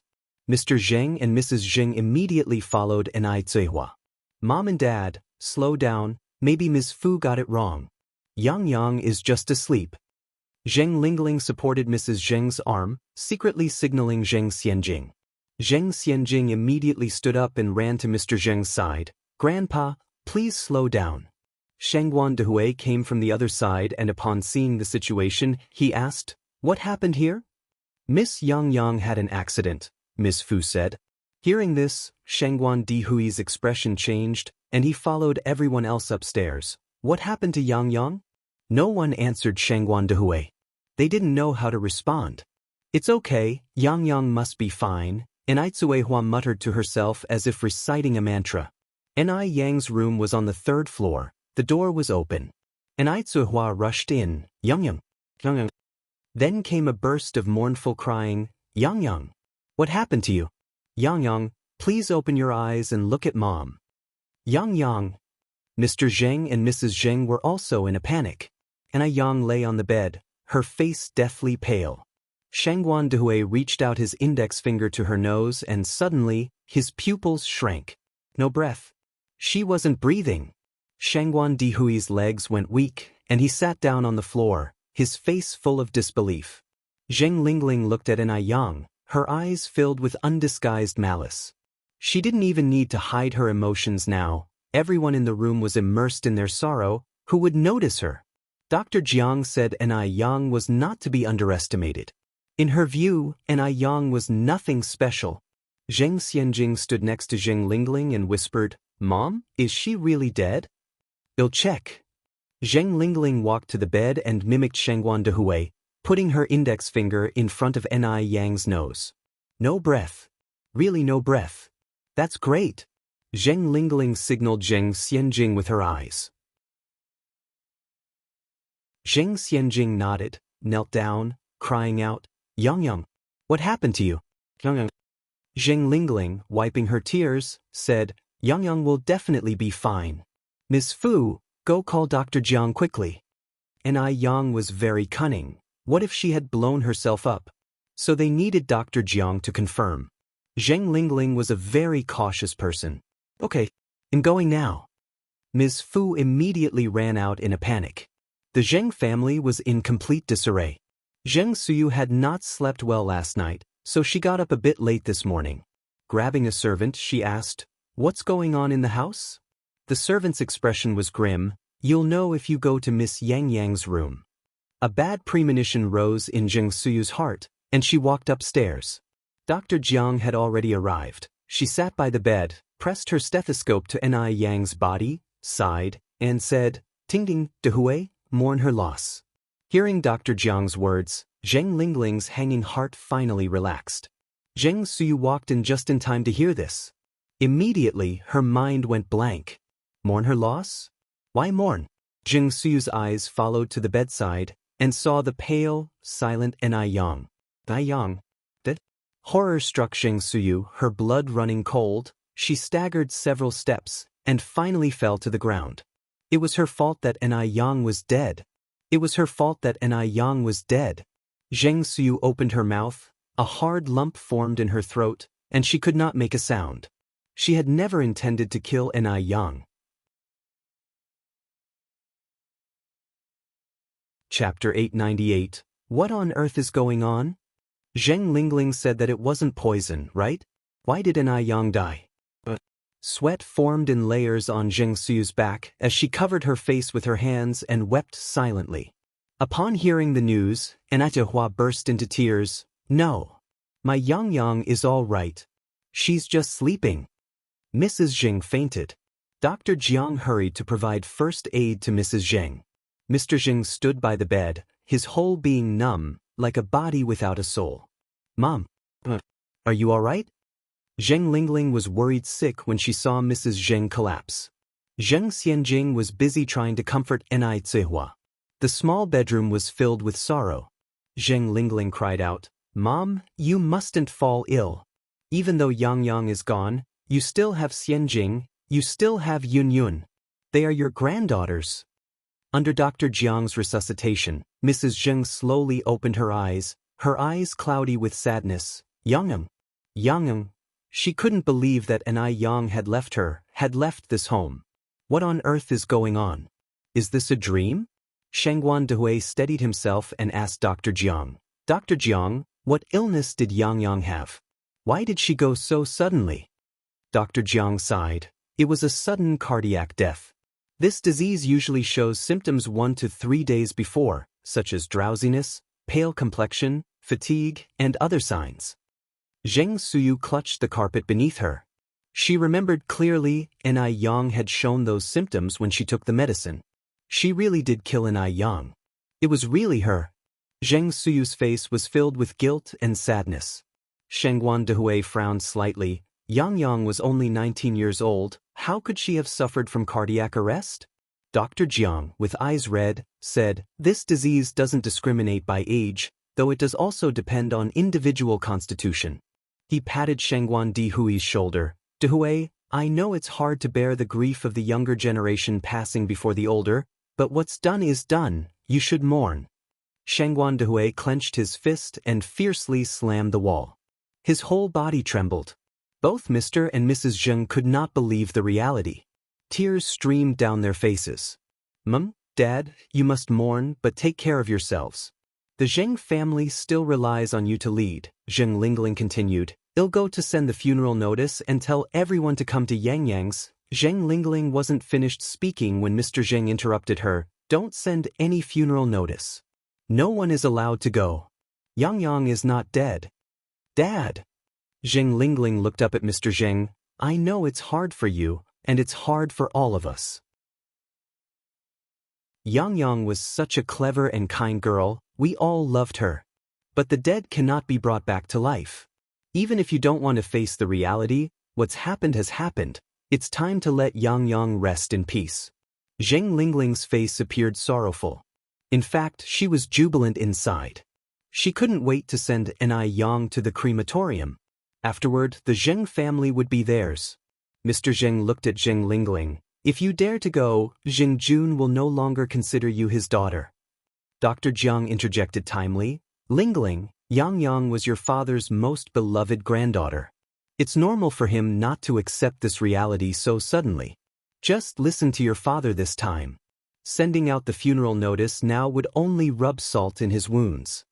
After all, Yang was already dead. Even without a funeral notice, it wouldn't change the fact that she was dead. If Zheng Lingling were to hurry to send the funeral notice, it would only attract criticism. Zheng Lingling understood the undertone of the doctor's words and wiped her tears. I was just worried that seeing Yang still lying here would make my father even more upset. I didn't think it through. Mr. Zheng didn't allow Zheng Lingling to send the funeral notice. For the time being, no one outside the Zheng family knew that Yang was dead. Even though no funeral notice was sent, they still needed to arrange for someone to keep vigil overnight. Currently, the Zheng family was old and young, sorrowful and vulnerable. Dr. Jiang nudged Zheng Lingling. Zheng Lingling instantly understood Dr. Jiang's hint and stepped forward. Let our family of 3 keep vigil for Yang Yang tonight. Mrs. Zheng had already lost her ability to think.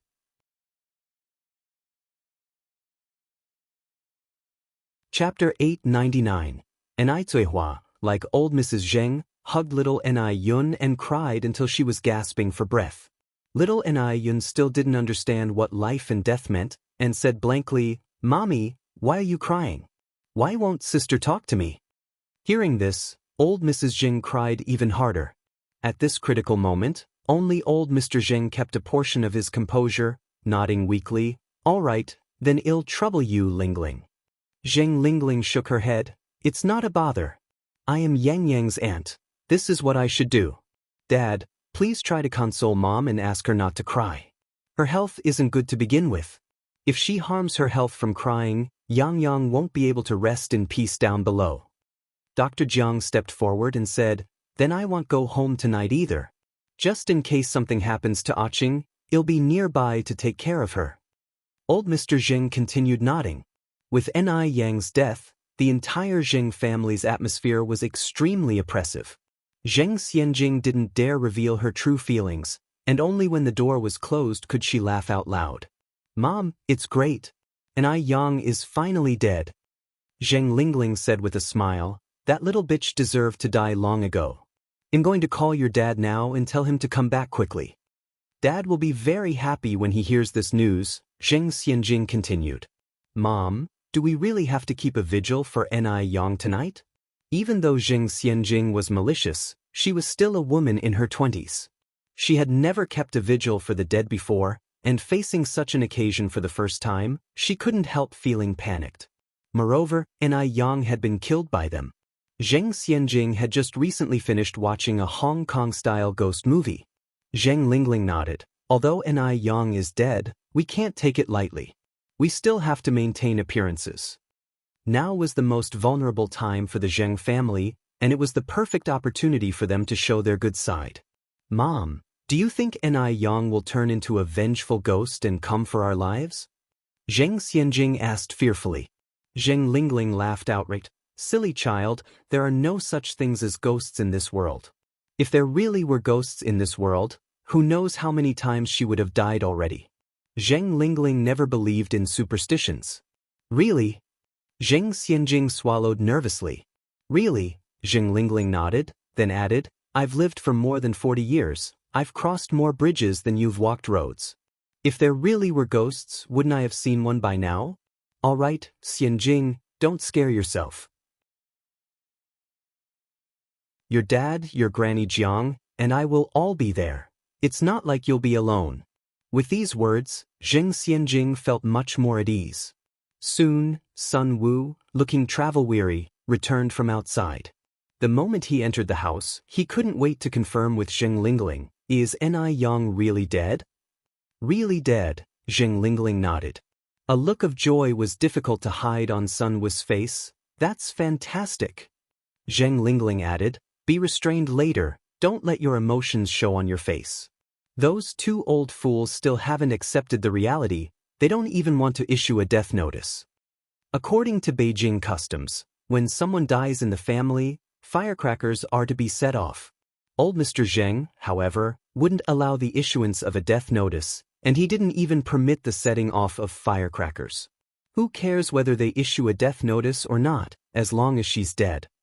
Sun Wu asked again to confirm, "Enai Yang is really dead?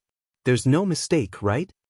Zheng Lingling said with a smile. "Aunt Jiang checked personally, how could there be a mistake?" "That's good." Sun Wu breathed a sigh of relief, then asked, "When will she be sent for cremation?" Zheng Lingling replied, "It will probably take a few more days. By the way, get cleaned up first, we have to keep a vigil tonight." "Okay." Sun Wu went to the bathroom to take a shower. Night gradually fell. The murky darkness enveloped the Zheng family's villa.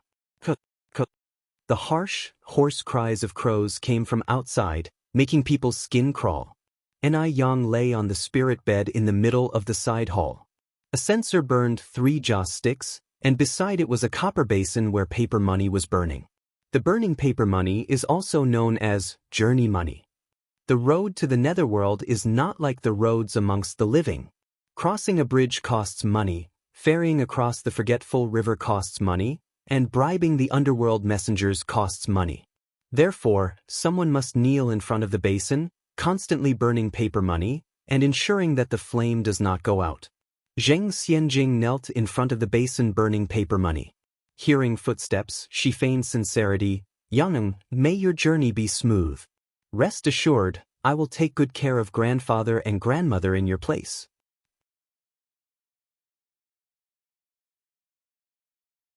Chapter 900. Shengguan Dehui, looking exhausted, came downstairs and said to Zheng Lingling, "Mom and Dad were too heartbroken during the day and have already fallen asleep.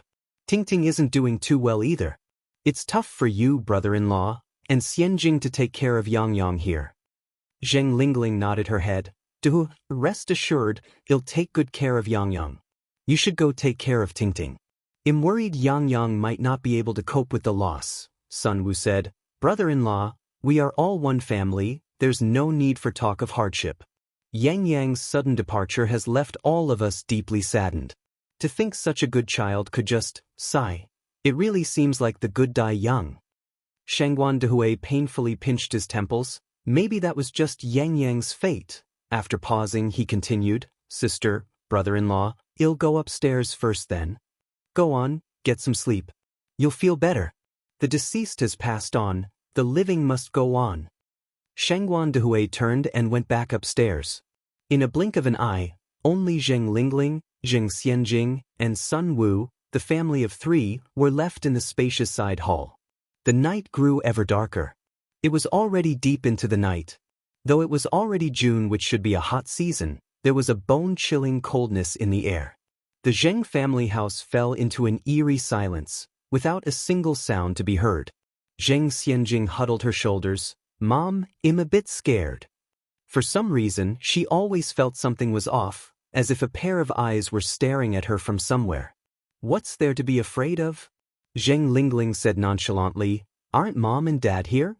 Sun Wu said, "Xianjing, you must do great things in the future. How can you be so scared by just a corpse?" Just at that moment, footsteps sounded from behind them. In the dead of silence, the faint sound of footsteps seemed extraordinarily terrifying. Zheng Xianjing swallowed hard and quickly hid behind Zheng Lingling, nearly knocking over the burning brazier, her face ashen.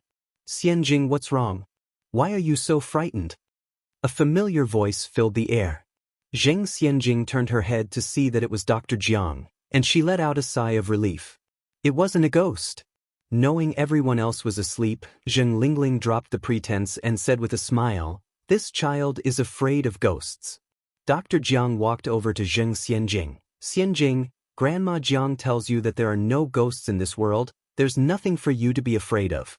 "Okay," Zheng Xianjing nodded. Zheng Lingling then said, "Auntie Jiang, they won't even let us publish the obituary. When can Yang be taken for cremation?" Don't let her body end up rotting and maggot-ridden in the house. Summer was indeed the season when maggots bred the fastest. Dr. Jiang replied, "That's not for you to worry about. If it really gets to that, your parents will be the ones in a rush." Zheng Lingling nodded. "Why did Yang die?" Zheng Suyu, seemingly coming out of nowhere, grabbed Zheng Lingling by the collar and demanded, "Didn't you say that medicine wasn't poisonous? Then why did Yang die?" If she had known that medicine could be lethal, she would never have hurt Yang. Zheng Lingling's face immediately changed. "What are you talking about?" Even though the Zheng family members were asleep, what if someone came downstairs for water and overheard this? Dr. Jiang pulled Zheng Suyu aside and whispered, "Suyu, the dead cannot be resurrected, calm down. The dead have passed, but the living must continue to live." The last sentence was gentle yet heavy, turning Zheng Suyu's face completely pale. "You killed Yang. It was you all who killed Yang." Zheng Suyu sobbed. "You people will get your comeuppance." Dr. Jiang fiercely squeezed Zheng Suyu's arm. "Don't forget, it was you who personally gave Yang that medicine to drink." Zheng Suyu closed her eyes, her face covered with tears. She didn't understand why her life had turned out this way. It was her fault. She had caused Enai Yang's death. She was a sinner. Just then, the crystal light on the ceiling suddenly went out. Creak! The gust of cold wind blew in from outside, opening the door that had been securely closed, and a layer of white smoke arose in the dim room. The chill was suffocating. The surroundings became utterly quiet in an instant. Everyone stared unblinkingly at the door, their pupils dilating. Even Jing Lingling and Dr. Jiang, who didn't believe in ghosts, felt a chill in their hearts. Zheng Xianjing was so scared that she clung tightly to Sun Wu. Dad? Dad? Is it Enai Yang who has come back? She's come back for revenge. Sun Wu swallowed. No, there are no ghosts in this world. Don't scare yourself. Chapter 901. Tap tap tap, footsteps floated through the air, light and ethereal. In the darkness, a vague figure could be seen, dressed in a plain white cheongsam. Tai Yang. Zheng Xianjing turned to look at the spirit bed, only to see that the corpse that had been there was now gone. Her heart pounded violently against her ribcage, as if it could leap out at any moment. Once, again and yet again. Zheng Xianjing shook Sun Wu hard, her voice trembling as she cried, Dad, Dad. It's Enai Yang. Enai Yang has come back. Sun Wu was also terribly frightened, but he kept reassuring himself, hallucination. Hallucination. This must be a hallucination. As the figure drew closer, the faces of Zheng Lingling and Dr. Jiang paled. She had come back. Enai Yang had really come back. Enai Yang had come back for revenge. Jing Suyu sat on the ground watching Enai Yang approach step by step, crying out, Yang, is that you? Have you come back? It is I. Her voice was as faint as ever, but within that faintness, there was a bizarre sense of emptiness, as if coming from the abyss of hell, chilling to the core. Loneliness of the road to the underworld is too much to bear alone. I've come to take you with me, to walk together. I don't want to die. I don't want to die. Zheng Xianjing couldn't bear to look directly at Enai Yang and collapsed on the floor, curling up into a ball. No, it wasn't me who killed you. If anyone should go, it should be this madwoman alone. This has nothing to do with us. Zheng Lingling's teeth chattered. Enai Yang slowly turned her face, mechanical-like. Under the dim light, her features were indiscernible, only a pair of eyes devoid of any pupils visible, the whites of her eyes laced with red veins, utterly devoid of vitality. Terrifying. She looked no different from the female ghosts in popular Hong Kong horror films. My death was so horrible, so horrific. She extended her finger towards them, her voice tragic. You, and you, and you, none of you will escape. You're all going to accompany me. Her voice seemed coated with a layer of chill, piercing through them. This horrifying visual onslaught plunged them into endless fear. Time seemed to stand still. A debtor for every debt. Your death has nothing to do with us. Dr. Jiang restrained the panic within her, continuing, the one who poisoned you was Zheng Suyu. We were just here to watch over you. Heh. A pale, icy cold hand clasped directly on Dr. Jiang's neck, slowly lifting her. The sudden onset of suffocation turned Dr. Jiang's face red, her throat felt as if it was being crushed, the pain was unbearable, excruciatingly so. Jiang Yan, do you really think I'm unaware of my own cause of death? You gave the poison to Zheng Suyu, you instructed her to do it. You are the main culprit, the murderer. Dr. Jiang's feet kicked wildly in midair, but hit nothing. Zheng Lingling hurriedly knelt down, kowtowing, yes, yes, yes. The murderer is Jiang Yan. She's the main culprit. The one who poisoned you was Jiang Yan. She did it all by herself. Jiang Yan is a heartless, malicious woman. This has nothing to do with us. When she was about to poison you, I even spoke out to stop her. But this malicious woman wouldn't listen. If you want revenge, go after Jiang Yan. Tear her to pieces, take her to hell. Please spare our family of 3. We don't want to die. Zheng Lingling's forehead was bloody. A faint smell of blood permeated the air. Zheng Lingling was a person who greatly valued her life. Of course, at this moment, Preservation was paramount. After all, Dr. Jiang was already old. She had lived long enough. But their family of 3 had great days ahead. They had many blessings yet to enjoy. Their family of 3 could not die. Hearing this, Sun Wu also hurriedly knelt beside Zheng Lingling. It was all Jiang Yan's doing. That malicious woman tried to poison and kill you. It has nothing to do with us. Take her away quickly. Let Jiang Yan be thrown into a pot of boiling oil. Let her be chopped into thousands of pieces. This really has nothing to do with us. Dr. Jiang looked incredulously at Zheng Lingling and Sun Wu kneeling on the ground. She had never imagined that they would push all the blame onto her. In fact, before this, Dr. Jiang had prepared herself and Zheng Suyu to take on all the responsibility to spare Zheng Lingling and Sun Wu's family of 3.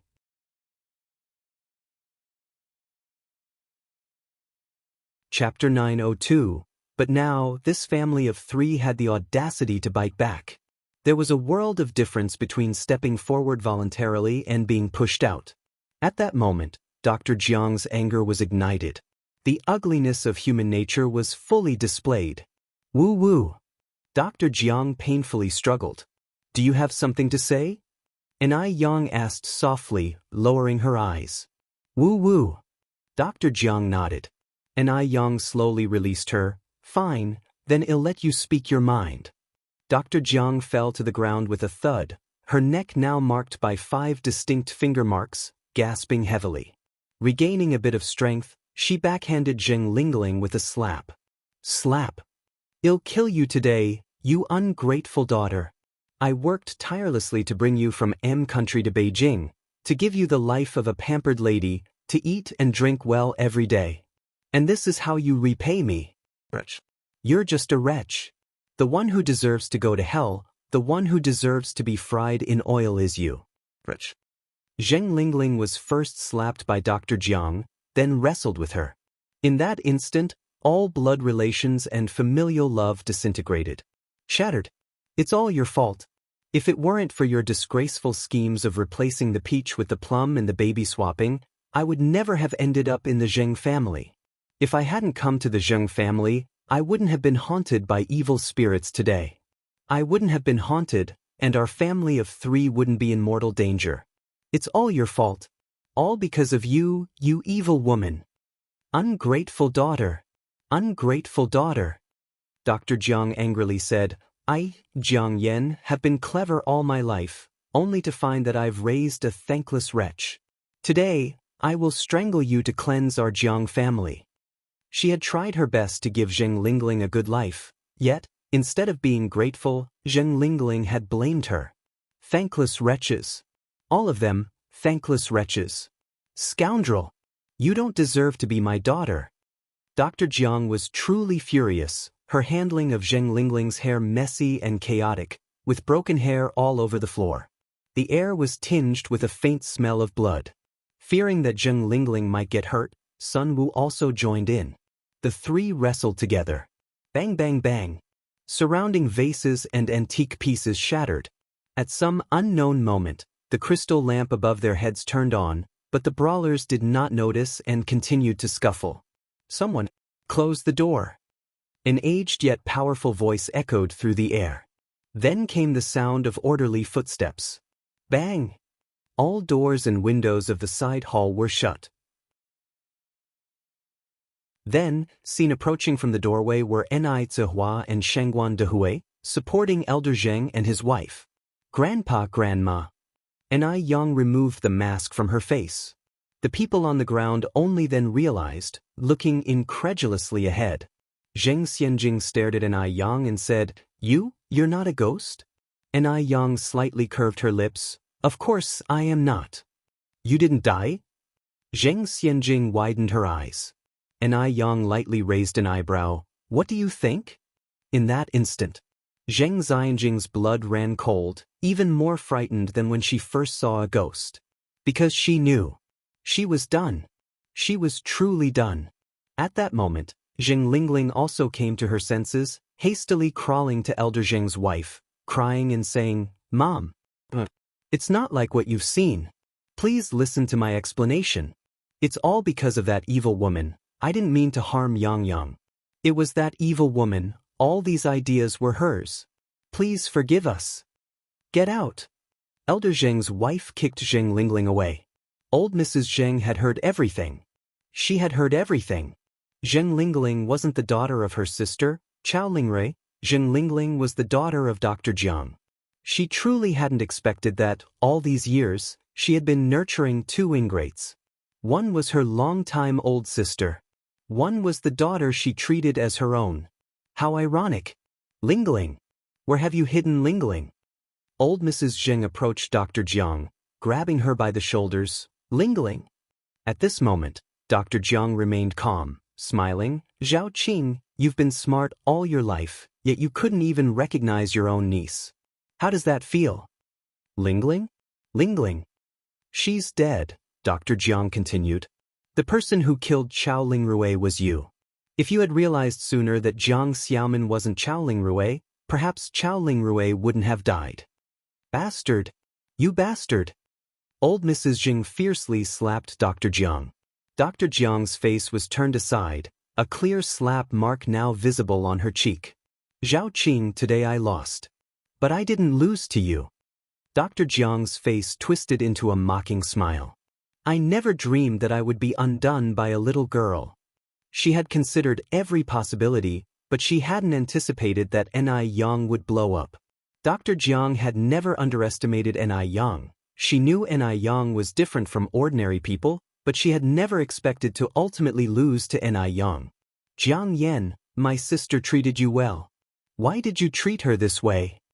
Dr. Jiang and old Mrs. Zheng's sister, Zhao Lan, were classmates. The two had been close friends since childhood, and Zhao Lan even favored Dr. Jiang over old Mrs. Zheng. Back then, Dr. Jiang's family was very poor, but she was determined to study abroad with Zhao Hong. So Zhao Lan helped fund Dr. Jiang, allowing her to smoothly leave the country. Because Zhao Lan and Dr. Jiang were best friends, old Mrs. Zheng had never doubted Dr. Jiang.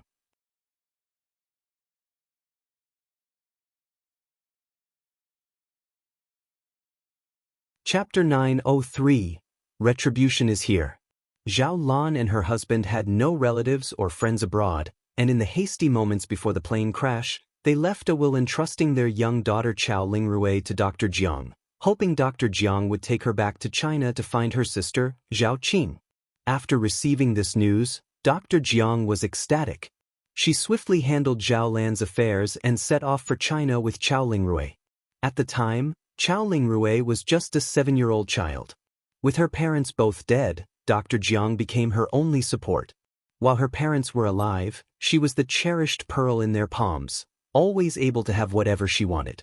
After they died, she became an orphan, alone and helpless.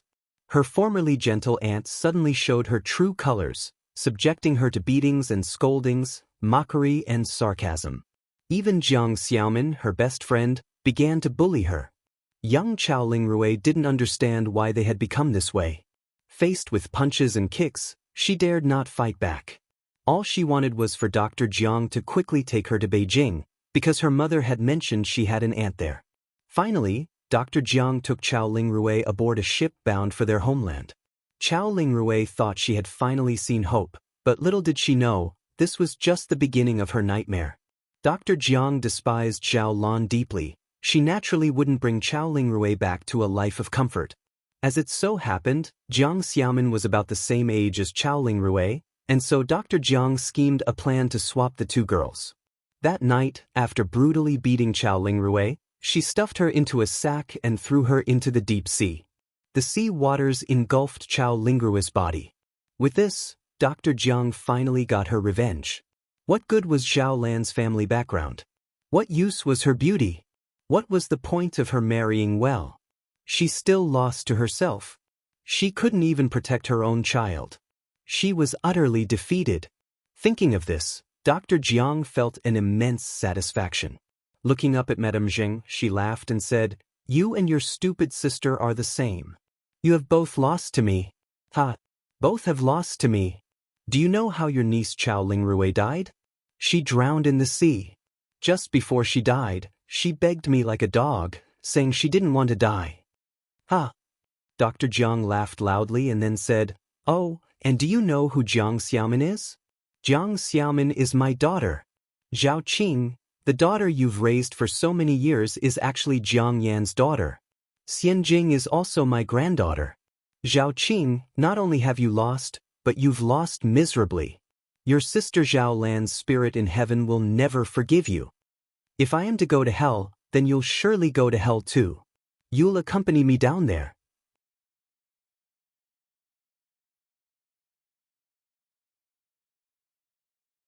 Chapter 904. Retribution is here. _2. Old Mrs. Zheng was fuming with rage. Thinking of her young niece and her sister and brother-in-law who died young, she wished she could kill the Dr. Jiang. Dr. Jiang smiled and said, I am already over 60 years old. I've lived enough. I've lived longer than Zhao Lan. I am not wronged. Kill me, Zhao Qing, just kill me. Dr. Jiang was deliberately provoking old Mrs. Zheng. Although she was suspected of murder, if old Mrs. Zheng really strangled her to death, old Mrs. Zheng would also be legally responsible. Anyway, she was facing a dead end, and if she could drag Zhao Qing down with her before she died, it would be worth it. Grandma, stay calm, don't fall for her trap. The law won't let her get away with it, and Yang pulled old Mrs. Zheng back. Old Mrs. Zheng was sobbing uncontrollably. And Aizehua immediately supported old Mrs. Zheng and comforted her softly. Although she had been prepared, Aizehua still hadn't expected things to turn out so twisted. Zheng Lingling was actually Dr. Jiang's daughter. That was simply unbelievable.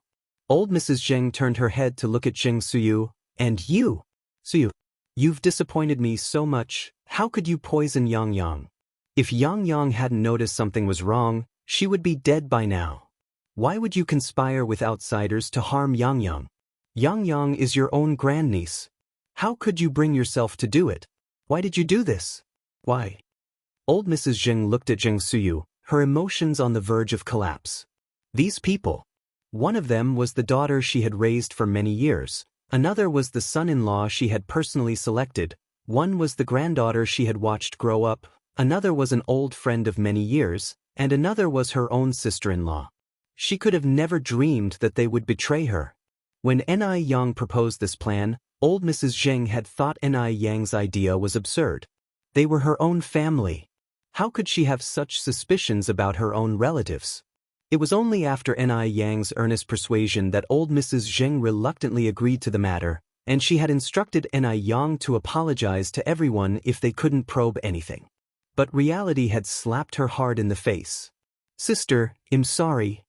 Zheng Suyu's face was streaked with tears. I wronged Yang Yang. She thought she was not to be trusted because she was young. But she never expected that Yang was so much better than her.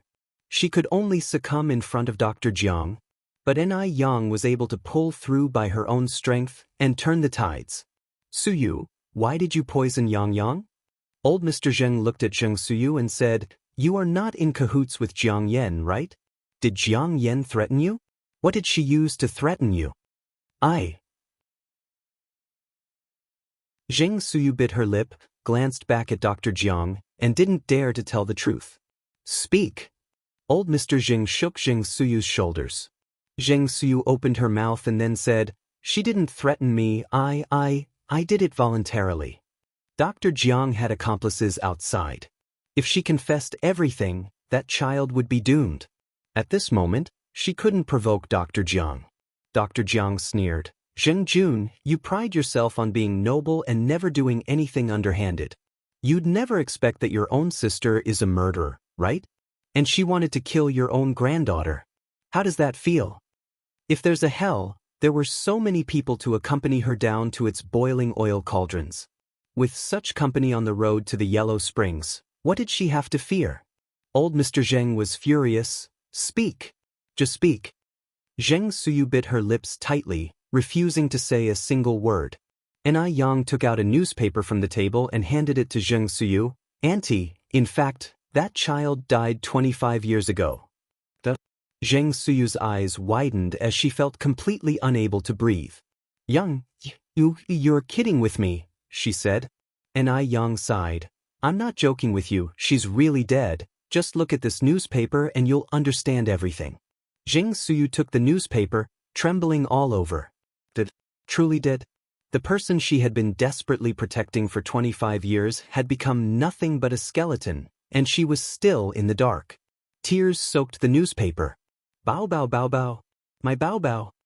Jing Suyu reached out to touch the black and white photo on the paper, crying her heart out.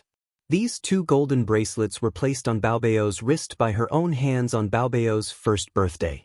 Her Bao Bao was still so little.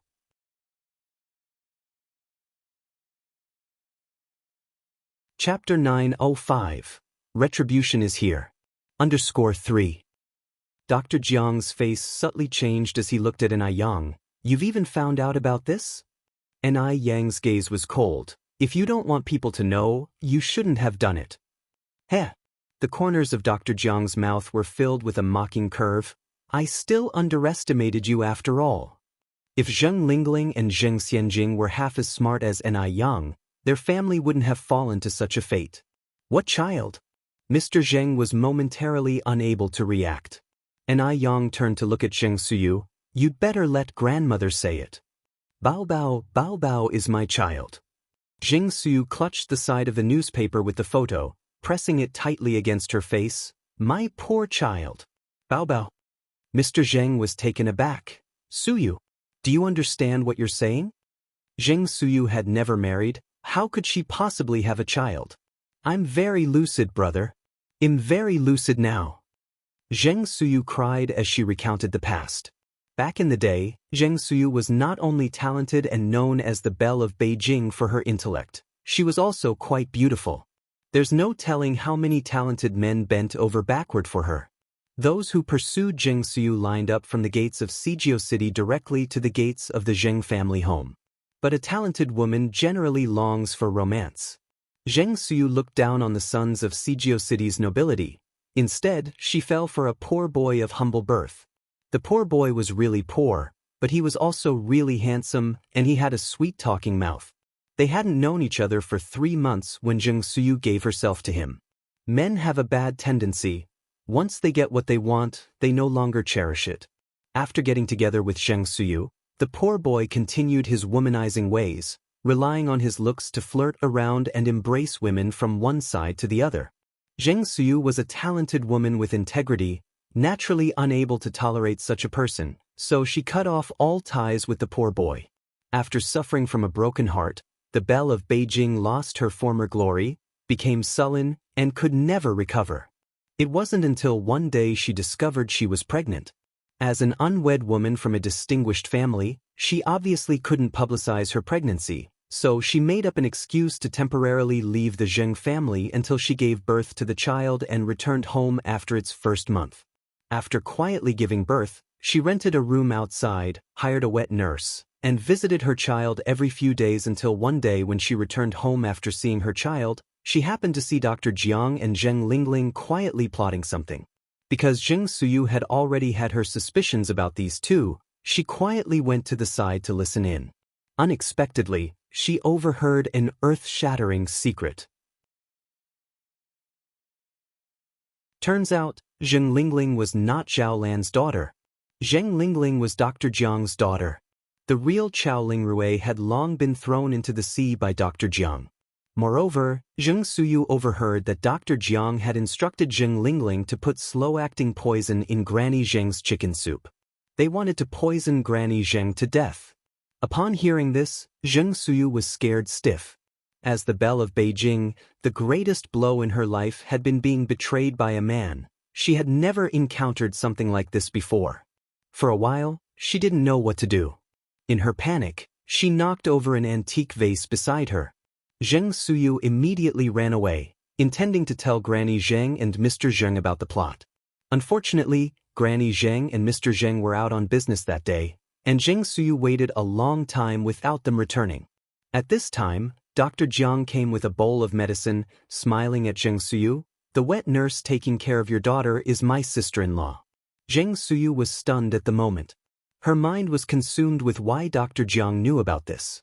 What Zheng Suyu didn't know was that from the moment she gave birth to that child, Dr. Jiang had been plotting. Knowing that Zheng Suyu was looking for a wet nurse, she arranged for her own sister-in-law to go. She was leaving herself a way out. In case she was caught one day in the Zheng family, she would still have a way to turn things around. Dr. Jiang had been scheming for 2 years, and finally, one day the opportunity to use this information arose. To protect her young daughter, Zheng Suyu had no choice but to drink the medicine. Day after day, year after year, Zheng Lingling brought her a bowl of medicine. Day by day, Zheng Suyu's psychological state deteriorated, becoming gaunt and, eventually, mad, unrecognizable by anyone. The Zheng family thought she was troubled by love, but in reality, she was being poisoned into madness. At this point, Zheng Suyu's tears streamed down her face.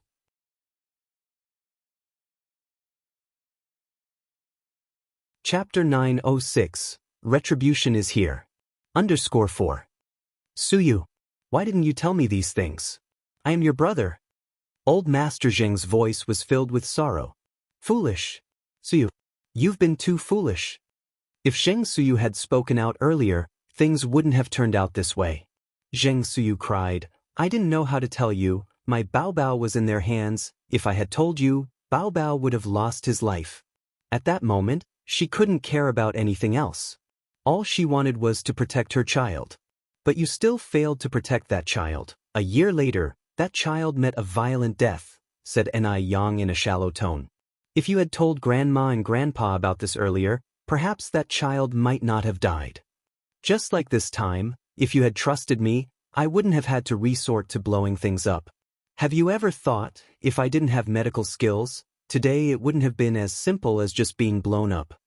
Ni Yang had died once before. She valued life more than anyone. Although she knew Zheng Suyu had her difficulties, she still couldn't let it go. It was so close. She had nearly died. Zheng Suyu was stunned. She seemed like a statue. She was too cowardly. Not only had she caused the death of her own daughter, but she had also nearly caused Ni Yang's death. Young, I'm sorry.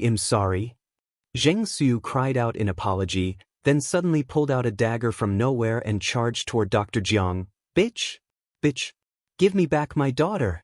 Why did you kill my Bao Bao? She was only 2 years old. Just 2. She was going to avenge her daughter. Dr. Jiang didn't dodge. Instead, she looked at Zheng Suyu with a smile. Come on. Kill me.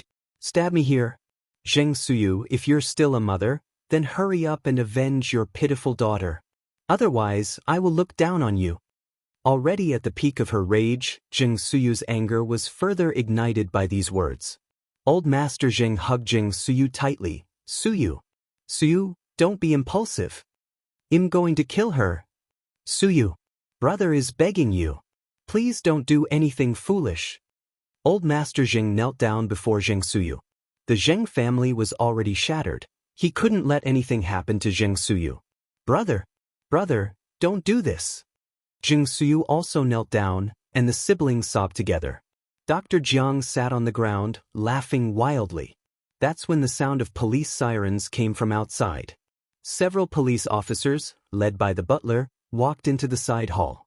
Due to the complexity of the case, everyone present was taken to the police station. Zheng Lingling, Sun Wu, and the family of 3 Zheng Xianxia refused to admit their guilt regarding murder and poisoning, vehemently defending themselves. However, Dr. Jiang confessed without any reservation. She knew she could not escape this time. After so many years of luxurious living, she was content. Although Zheng Lingling and the Sun Wu family of 3 did not confess, Ni Yang had already collected solid evidence, which, along with the many witnesses, made it impossible for them to deny the charges. In the first trial, Dr. Jiang, Zheng Lingling, and Sun Wu were sentenced to death for murder and attempted murder by poisoning. Zheng Xianxia was sentenced to 20 years imprisonment for attempted murder and poisoning.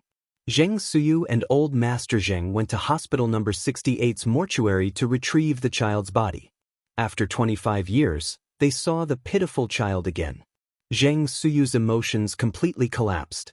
Curled up in the small freezer due to the preservation, her body turned purple from the cold. Bao Bao! Bao Bao! Zheng Suyu cared no more, immediately holding the child in her arms. In this world, a mother will never scorn her own child, even if the child had become a cold corpse. Old Master Zheng sighed deeply and forcibly separated her from the child. Suyu, don't do this. The child is already gone. After the child was cremated and buried, Old Master Zheng hired a monk to perform an elaborate ritual for the child, hoping for her quick reincarnation. Following this incident, Zheng Suyu's health, which had been improving, began to rapidly deteriorate. A few days later, she moved into the nearby nunnery to begin a life of repentance and constant companionship with the ancient Buddha. In her life, she had done too many wrong things. She was atoning for herself and for the salvation of that child. The series of events that befell the Zheng family quickly became the talk of the elite circles, evoking much lamentation. No one expected Zheng Suyu to have a child out of wedlock. Even less could they have imagined that Zheng Lingling and Dr. Jiang would commit such heinous acts.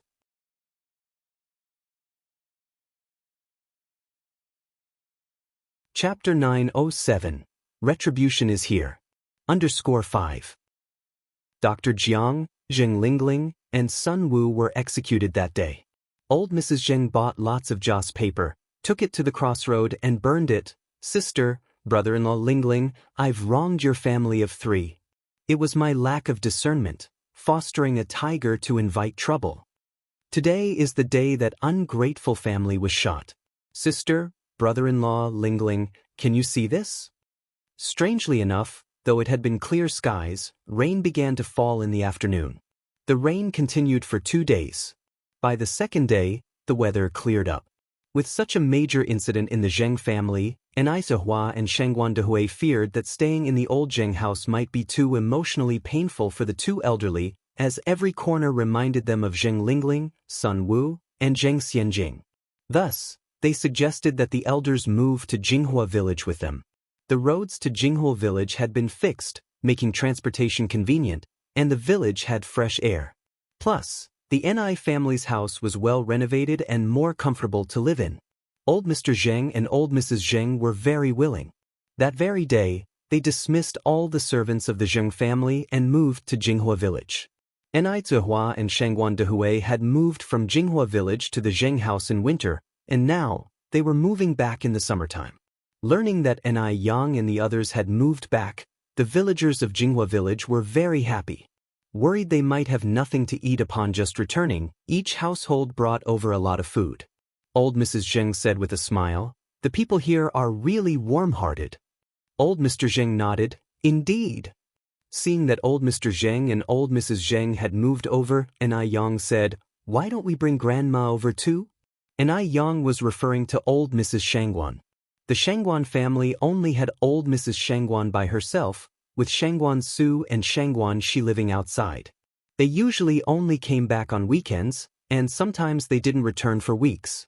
Although Shangguan Dehui and Ni Yang visited her every week, rain or shine, the old lady was inevitably lonely. You get lonely when you're old. Isn't it just about having some liveliness? Since the Ni family had plenty of rooms with their house, even 10 or 8 more people could fit. Hearing this, Ni Zuihua immediately nodded. Yang really thinks of everything.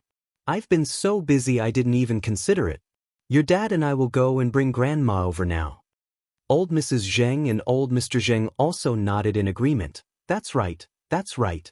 Ting, don't busy yourself, hurry and go with Dehui to bring your in-laws over.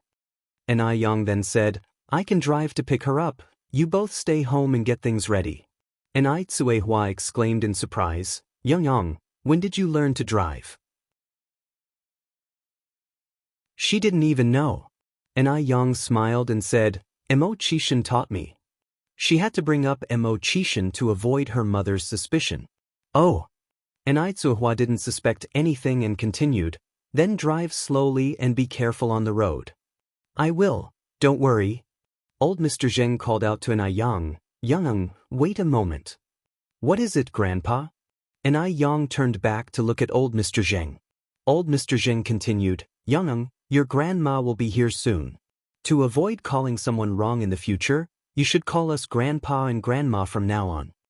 Old Mrs. Zheng nodded, I think what your grandpa said makes sense. Although the custom in Beijing is that children born to daughters with no sons in the house should call their grandparents Grandpa and Grandma, old Mr. Zheng and old Mrs. Zheng didn't care about these things. Grandpa and Grandma, as long as there is kinship, it's all the same. Okay, Grandpa and Grandma, and Ai Yang quickly changed her way of addressing them. And Ai Yang didn't buy a sedan. This car belonged to the Zheng family. Since both elders had moved in, it was inconvenient not to have a car. Just as Ai Yang opened the car door, Gooden came running over from afar. Sister Ai Yang, you're back. Everyone just said you were back, and I didn't believe it. Gooden. And Ai Yang reached out and touched Gooden's little head. Sister Ai Yang, is this your car? Gooden asked. And Ai Yang shook her head. No, it belongs to my grandpa and grandma. Gooden laughed and said, if it's your grandpa and grandma's, isn't that just the same as yours? After all, you're all family. Sister Ai Yang, you're really silly. And Ai Yang said, Gooden, it's not the same. Only things earned by one's own effort can truly be considered one's own. This car wasn't bought by Sister Ai Yang herself, so it doesn't belong to Sister Ai Yang.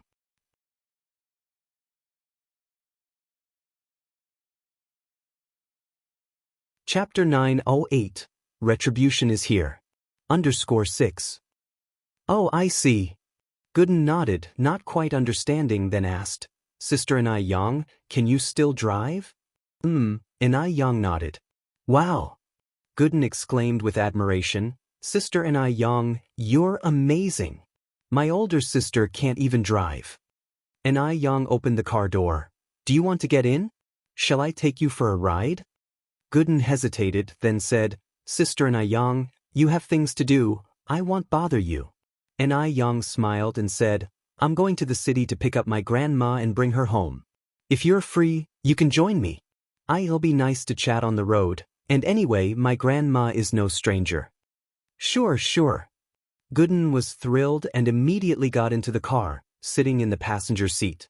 This was Gooden's first time in a sedan, excitedly touching this and looking at that. Having a rare chance to touch a car, and Ai Yang immediately showed Gooden some driving techniques. Gooden was so excited he almost went crazy. Sister Ai Yang, you're so amazing. I feel like I'm flying. Sister Ai Yang, be careful, there's a car up ahead. There was a sharp turn ahead, and another sedan too. It looked like they were about to crash, but Ai Yang didn't slow down in the slightest. A dashing fishtail. Swish. The car passed the bend. Man, that car was incredible, said the driver in the car across, sitting stunned at the wheel. He even thought he was dreaming. What, don't you recognize your junior sister anymore? A gentle male voice came from the back seat. Yes, sitting in the driver's seat was Wang Ziki. Hearing this, Wang Ziki's eyes widened in disbelief. Really? Are you serious? He continued, Master Du, you're not joking with me, right? His junior sister was that good? Wang Ziki had been driving for several years and considered himself skilled, but he couldn't even see the shadow of that car just now. Why would I joke with you? Master Du turned a page of the Buddhist scripture, his expression indifferent. And Ai Yang was truly impressive. He knew every detail of the Zheng family incident. He had originally planned to help Ai Yang, especially since he had promised Mo Qishan to take good care of her. But before he could act, Ai Yang had already handled it. She didn't need anyone's help. She alone was enough to protect her loved ones. Wang Ziki swallowed hard. My junior sister is really amazing. Soon, the car stopped at the entrance of the delightful restaurant. During this time, Master Du occasionally came to this restaurant just because the food was delicious. Wang Ziki opened the car door. Master Du put on a black hat and got out of the car, bending forward. Wang Ziki followed closely. Just then, a figure ran from the side and accidentally bumped into Master Du. It was an 8 or 9-year-old boy who was also frightened, sitting on the ground with his face pale, looking up at Master Du, almost crying. Whose child are you? Why are you so clumsy? Wang Ziki scolded. Wang Ziki was tall and striking, with brows like knife slashes, and his frowning, stern look terrified the little boy, making him burst into tears. I'm sorry. A 17 or 18-year-old girl ran over from the side, My little brother is young and clueless, he accidentally bumped into you. Big sister, the little boy quickly hid behind her. Erlong, I've told you before to be careful when walking, not to run, and yet you treat my words as nothing. Now apologize to these two uncles immediately. This little boy was indeed Wu Erlong, and the young girl was Wu Yanyan. Under Ni Yang's guidance, the construction business run by Wu Jinshu and Yen Erju, husband and wife, was doing quite well. Life was getting better. Wu Erlong, timid by nature, just knew to cover his face and cry, not daring to apologize. Left with no choice, Wu Yanyan had to apologize to Master Du. Sir, I'm really sorry. My little brother knows he's wrong, please forgive him. Only then did Master Du really look at Wu Yanyan. The girl was quite striking, and her demeanor impressive, reminding him immediately of Ni Yang. But if it were Ni Yang, she definitely wouldn't have handled it this way. She couldn't stand to apologize for others. Master Du didn't know why he was so certain that Ni Yang wouldn't do such a thing, but he was thoroughly convinced of it. Let it be, Master Du said slowly. Ziki, let's go. That voice, it sounds familiar, thought Wu Yanyan, looking up just in time to see Master Du's profile. His refined appearance revealed a hint of sharpness. Wasn't this the man who gave her 100 yuan last time? Wu Yanyan had a good memory. She wouldn't have remembered wrong. Sir, please wait. Wu Yanyan called after Master Du. What is it? Wang Ziki stretched out his hand to stop Wu Yanyan. She moved past Wang Ziki, looking at Master Du. Sir, do you remember me? We've met before and you gave me 100 yuan. Could you tell me where you live, so I can bring you the money from home? Now that her family was financially better off, Wu Yanyan wanted to return the 100 yuan to him, otherwise, she felt like she owed someone something. I don't remember, Master Du said, playing with his Buddha beads.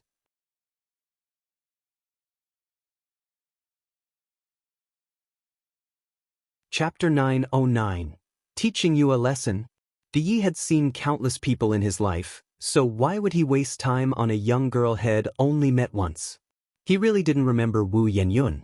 Wu Yanyan continued, it was probably a little over 2 months ago, you were sitting in your car and had your driver give me 100 yuan, don't you remember?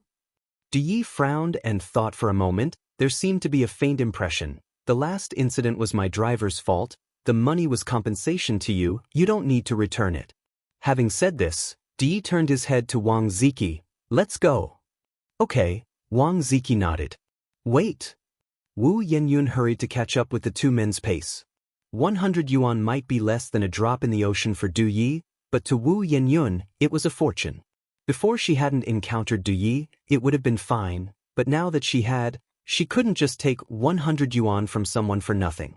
Hearing this, Ye's face showed a hint of impatience. He held a high position and the last thing he lacked was the entanglement of women, and the thing he feared most was also the entanglement of women. Young lady, please don't follow our Mr. Du anymore. Wang Ziki noticed Ye's displeasure and quickly stepped in front of Wu Yanyan. Wu Yanyan was also a bit embarrassed. I just want to return the money to this gentleman, Wang Ziki continued. If you really want to return the money, then take this 100 yuan and give it to someone in need, that will count as having returned it. Can you make decisions for that gentleman? Wu Yanyan hesitated. Wang Ziki was somewhat speechless. This young girl looked young and pretty, but who would have thought she'd be so long-winded, almost as much as his own mother. Yi, twirling his Buddha beads, turned back to look at Wu Yanyan. Just do as he said. Okay, Wu Yanyan nodded. Yi and Wang Ziki walked straight inside. Wu Yanyan watched Ye's retreating figure. Her heart felt as if it had been hit by something, and ripples spread out in circles within her chest. An indescribable feeling. Not until Wang Ziki and Ye's figures had disappeared into the distance did Wu Yanyan turn around to walk back. Erlong, are you okay? I'm fine.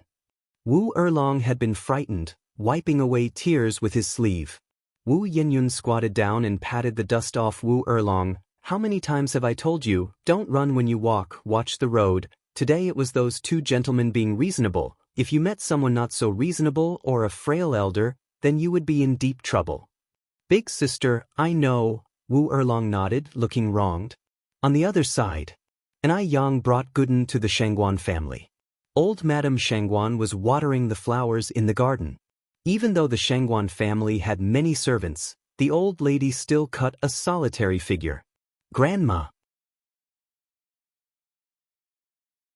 Hearing Yang's voice, old Madame Shangguan's grip on the watering can paused. Today was Tuesday. Normally Yang would only come back on weekends. She must have heard wrong. Old Madame Shangguan continued to water the flowers. Grandma. It wasn't until Yang with Guden came to old Madame Shangguan that she realized this was not an illusion. Yang. Old Madame Shangguan dropped the water sprayer in excitement. Yang reached out and hugged old Madame Shangguan. Grandma, I've missed you so much. Old people love to hear sweet nothings. Hearing this, old Madame Shangguan was overjoyed. Yang then said, Oh, Grandma, this is Guden. He also lives in Jinghua village. He's my good friend. Hearing this, Guden was thrilled. He was only 12 this year, still a child in many people's eyes. How could adults and children be good friends? But Sister Yang was different. She actually introduced him to others, saying that he was her good friend. He was Sister Yang's good friend. Guden was delighted beyond belief, and quickly greeted old Madame Shangguan. Hello, Grandma. I'm Guden. My full name is Li Changsho, but you can just call me Guden. That's a good name, Guden. Old Madame Shangguan laughed. Come on, follow Grandma inside. They followed old Madame Shangguan into the villa of the Shangguan family. The Shangguan family's villa was beautifully decorated. But Guden had already seen Yang's house decorated and wasn't surprised now. After entering, old Madame Shangguan had a servant bring a bunch of delicious food. Guden was a bit shy to reach out. Yang grabbed a handful of teddy bear biscuits and stuffed them into Guden's hand. Guden, no need to be reserved at Sister Yang's house. Just take whatever you want to eat.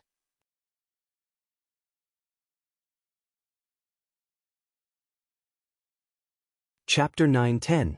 Teach you how to be human. _2. Shangguan Grandma said with a smile, Your sister Yang is right, Guden. Don't be overly polite, take whatever you want to eat. Thank you, Grandma. Shangguan Grandma continued, Yang, didn't your mom, your dad, and little Yunyun come with you? It was then that Yang remembered the matter at hand and replied, Grandma, I came to take you back with us to live together. To live with you all? Shangguan Grandma was taken aback. Yes. Yang nodded and added, Grandma, now both my maternal grandparents have moved with us to Jinghua village, so my parents asked me to bring you over as well. It will be livelier with more people living together. Shangguan Grandma hesitated. Yang, I'm quite comfortable living here. Moving over to your place, wouldn't it be a bit inconvenient? She really didn't want to trouble the younger generation. Yang said with a smile, There's no inconvenience at all, that's your home too. It's much livelier when everyone lives together. The cement road in our village is already fixed. Whenever you miss home, you can just take a car back to visit. It's very convenient. Shangguan Grandma still hesitated. Yang continued, Grandma, Yunyun has been talking about you these past days. If you move over, you'll be able to see Yunyun every day. Also, you don't have to worry about my brother and sister Xiaoxi at all. There are so many rooms at home. When my brother and sister Xiaoxi come back for holidays, they can choose whichever room they want to stay in. Yun was the youngest child in the family and the granddaughter Shangguan Grandma loved the most. After hearing what Yang said, Shangguan Grandma immediately replied, All right. Then he'll move over. I'm going to make a call right now to inform Xiaoxiu and Xiaoxi. All right, and I need to tell your aunt too. As she spoke, Shangguan Grandma excitedly went off to make the calls to everyone. Not only did Shangguan Grandma inform Shangguan Su and Shangguan Shi, but she also called all her relatives, unable to stop smiling. Oh, the kids are so filial. I said I wouldn't go, but they insisted I come. It seems I really have to go. Though Shangguan Grandma was hesitant before going, she was very happy in the end. There isn't an elderly person who doesn't want to live with their own children. After notifying all her relatives and friends, Shangguan Grandma packed some clothes and daily necessities. As the three of them were getting ready to leave, Zhao Shen suddenly arrived with Zhao Zijuan. Grandma! Zhao Zijuan rushed in from outside. Sister Anai Yang, you're here too. Anai Yang introduced Gooden to Zhao Zijuan. Zhao Zijuan, a very outgoing child, said, Hello Gooden, I'm Yang Yang's cousin, you can just call me Zijuan.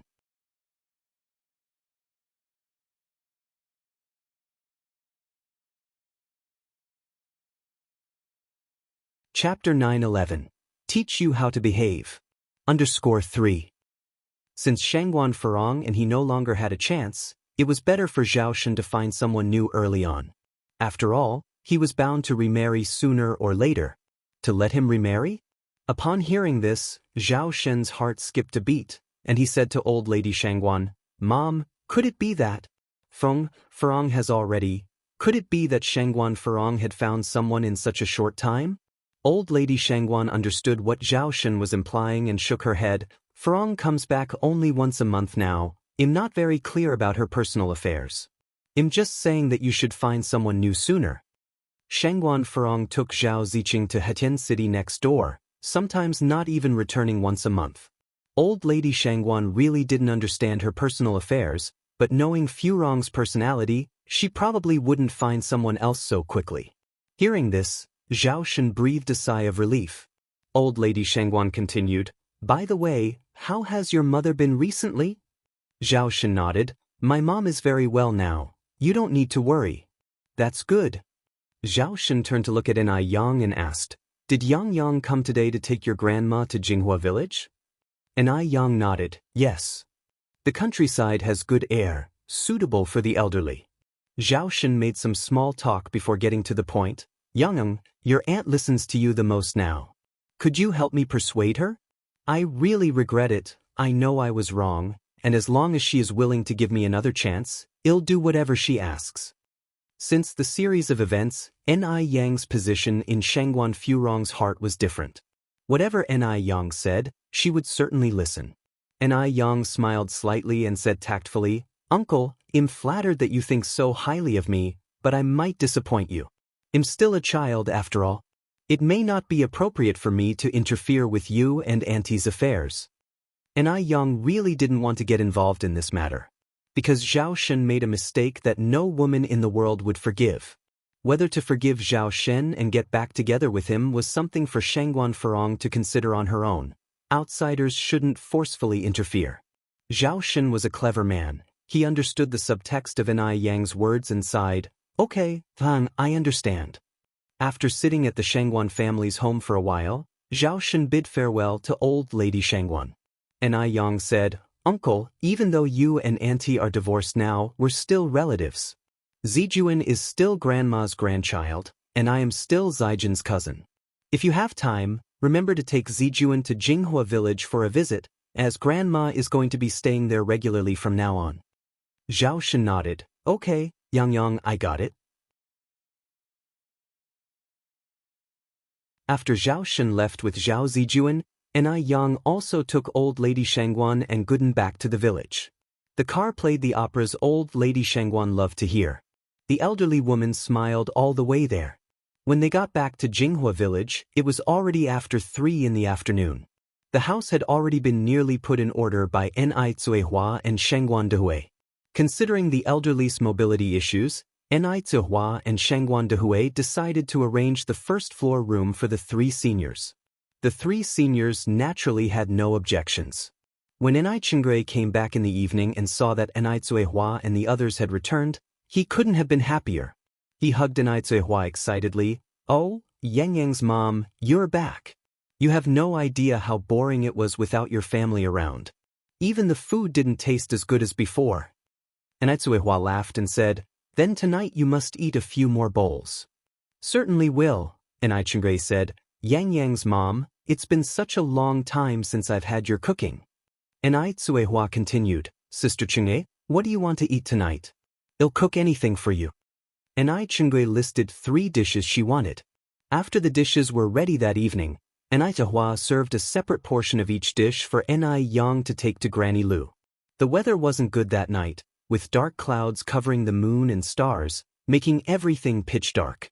Thanks to Ni Yang's good eyesight, she could still see where she was going. Ni Yang touched her chin. pondering whether it might be time to install some street lamps along the road. But at that time, solar street lamps still didn't exist. The street lamps being installed were manually controlled. They weren't turned on one by one. Instead, pushing up the main switch easily did the job. While walking, Yang thought about this, and by the time she arrived at Granny Liu's house, Granny Liu was already having dinner.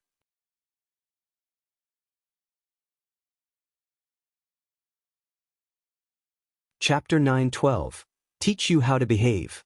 _4. The elderly woman's dinner was very simple. Cornbread with white rice porridge and a bowl of pickled vegetables. Grandma Liu am here. Grandma Liu was getting on in years, and her hearing had been gradually declining until Yang approached her. Only then did she notice Yang. Yang here. When did you get back, Yang? Yang said loudly, Grandma Liu, I got home this morning. Grandma Liu nodded and continued, Did your parents come back with you? They came back, and my maternal grandparents and grandma came along too. That's good, that's good. It's more lively when the family is together. Grandma Liu took Yang's hand and had her sit down. Yang took the food out of the basket. Grandma Liu, this is what my mom sent over for you. Just taken out of the pot, eat it while it's hot. Grandma Liu smiled and said, Your mom is too kind. What is this? Let me taste. Ah, your mom's cooking skills are getting better and better. The flavor of this dish is indescribable. Yang went on, Grandma Liu, now that my maternal grandparents and I have moved over, why don't you move in and live with us? Because she had grown fond of Grandma Liu, and Grandma Liu had no children of her own nor any relatives or friends, Yang had previously invited Grandma Liu to stay at their house. But Grandma Liu had refused. No matter what, she didn't want to go. This time, Yang brought it up again, but Grandma Liu still refused. No, I'm quite happy living here. A golden nest, a silver nest, is not as good as one's own doghouse, Yang, no need to mention it again. After chatting with Grandma Liu for a while, Yang left. After Yang had gone, Grandma Liu's courtyard returned to its previous quiet state. Yang looked back at the little house enveloped by the night and silently made up her mind about something. Since Grandma Liu didn't want to move in, she would find a way to make Grandma Liu's home more lively. The next day, the village air was really good. If it hadn't been for Duo, who had smelled bad all morning, flying to Yang's bedside and squawking, Yang could have slept for another 2 hours. Duo, what are you squawking about? Yang got dressed and went down from the bed. Get up. Duo said, I'm hungry. Yang smiled helplessly. It turned out this little guy was hungry. She took a handful of bird food she brought back from abroad and put it on the coffee table. You can't even catch bugs. You stupid bird. Duo was too busy eating to pay attention to Yang. Yang went to freshen up in the bathroom. She had personally designed the house for convenience. Nearly every room had a bathroom. After freshening up, she went downstairs just in time for breakfast. In the dining room, old Madame Shangguan and old Madame Zheng were eating breakfast and chatting. Good morning, Grandma. Good morning, Grandmother. Yang grabbed a bun casually. Where's Grandpa? Old Madame Zheng said, Your grandpa went out with Yunyan, probably for a walk. The villagers didn't recognize Mr. Zheng, but they all knew little Yun. Going out with little Yun was like walking with a living signboard. Plus, little Yun had a built-in sense of direction. Although she was young, she was smart. After breakfast, Yang rode her bike to the city. She was going to check the accounts of various stores. Because there were many stores, it took a whole day and she still hadn't finished. Not until the third day around 11 in the morning did Yang finish checking all the accounts. After doing the accounts, Yang bought some things and went to visit Xiaozhou, who had played a crucial role in clearing up the situation. As soon as Xiaozhou saw Yang coming with so many things, he was immediately delighted and said with concern, Brother Yang, this is too kind of you. You'll feel embarrassed. While saying he was embarrassed, Xiaozhou kept carrying the things inside. Yang joked, Your skin is thicker than a city wall's corner, and you know how to feel embarrassed? Is that how you compliment someone?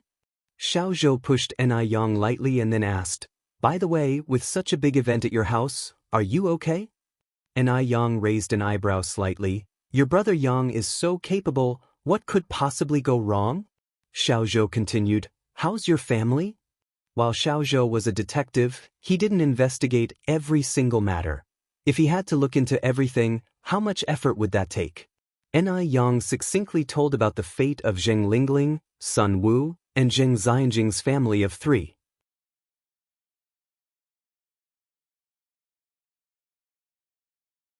Chapter 9:13. Teach you how to behave. _5. Xiaozhou said, "What goes around comes around. By the way, how is your aunt? Her mental health wasn't good to begin with. Did this incident not totally devastate her? Having lost her only child, kept in the dark, and nearly causing the death of her own grandniece, anyone would probably find it hard to cope with such blows." Ni Yang sighed. "My aunt became a nun." "Really?" Xiaozhou was somewhat surprised. Ni Yang nodded. "Yes, she's now at Baiyun Temple." Xiaozhou continued, "Is she doing this to atone for her past?" "Perhaps," Ni Yang said. "If she hadn't been manipulated and had spoken up earlier, perhaps that child would not have died, and so many things wouldn't have happened." Xiaozhou nodded. "That makes sense." Departing from Xiaoza's place, Ni Yang made another trip to the department store. She wanted to buy a television for Grandma Lu. It was already 1985, and color TVs were available, though quite expensive, costing over 3,000 yuan each. Ordinary families could hardly afford them. Thus, at this time, if a family in the village bought a TV, they would become the most popular household, because everyone would bring their bowls to watch TV during mealtime at their home, which helped alleviate Grandma Liu's loneliness. Since she had decided to buy a TV for Grandma Lu, it had to be a color one. Ni Yang paid without hesitation and even added an extra 10 yuan for delivery. The shopkeeper was stunned. He initially thought Ni Yang was just browsing, but she didn't haggle and spent 3,000 yuan outright. From that moment on, the shopkeepers saw Ni Yang in a new light. After paying and arranging the delivery time with the shopkeeper, Ni Yang headed to the 3rd floor's clothing city, planning to buy some clothes. Ni Yang picked several cheongsams and was about to pay when she spotted a light blue embroidered cheongsam. "Please get that one down for me." Ni Yang turned to the sales associate. "Of course," the associate nodded. Just then, a pair of hands reached out before the sales associate and took the cheongsam. "I saw this cheongsam first." Ni Yang looked up and saw a young woman in her 20s with healthy wheat-colored skin and well-defined features, not looking like someone from Beijing. Judging by her accent, she seemed to be from Bay Island. The relationship between China and Bay Island had entered a new historical phase on New Year's Day 1979, with friendly interactions and the cessation of all hostilities. So, it wasn't strange to see someone from Bay Island in Beijing. Since the woman had grabbed the cheongsam first, Ni Yang didn't say much, just smiled gently at the young woman and then turned to the sales associate. "Let's go to the cashier." "Sure," the associate nodded, thankful to have met a reasonable customer today. Dealing with difficult customers could have caused a scene. "Please follow me." "Hello," that will be 450 yuan in total. 6 cheongsams, all made of real silk, and together only costing a bit over 400 yuan. Such a price would be quite reasonable in later times. Ni Yang took out the money from her purse and handed it to the sales associate, revealing a pale, smooth wrist and a translucent, droplet-like jade bracelet as she moved. Under the lights, the jade bracelet cast a cool glow. At that moment, the young woman with the light blue cheongsam came over to pay, and she noticed the bracelet. "That bracelet is gorgeous. It would look even more beautiful on her." The young woman narrowed her eyes. "Wait, why does that bracelet look familiar?" It seemed like she had seen it before. She remembered. She had seen this bracelet in old family photos at home. "Hey, where did you get this bracelet from?" The young woman approached Ni Yang, her tone somewhat aggressive. Judging by how Ni Yang had spent just over 400 yuan on several cheongsams, she didn't seem like someone who could afford such an expensive bracelet. And this bracelet was a family heirloom. Could it be stolen? The The young woman narrowed her eyes. Seeing the hostility in the young woman's eyes, Yang frowned slightly. This really isn't any of your concern. Since the other party was hostile, there was no need for her to be overly friendly. After all, she wasn't a masochist who enjoyed self-harm.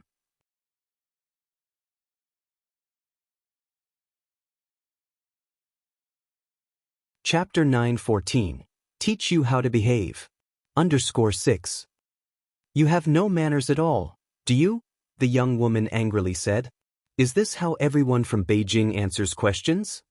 Born into a family of privilege, she had always been looked up to, constantly showered with compliments, and this was her first time encountering someone like Yang, who was such a thorn in her side.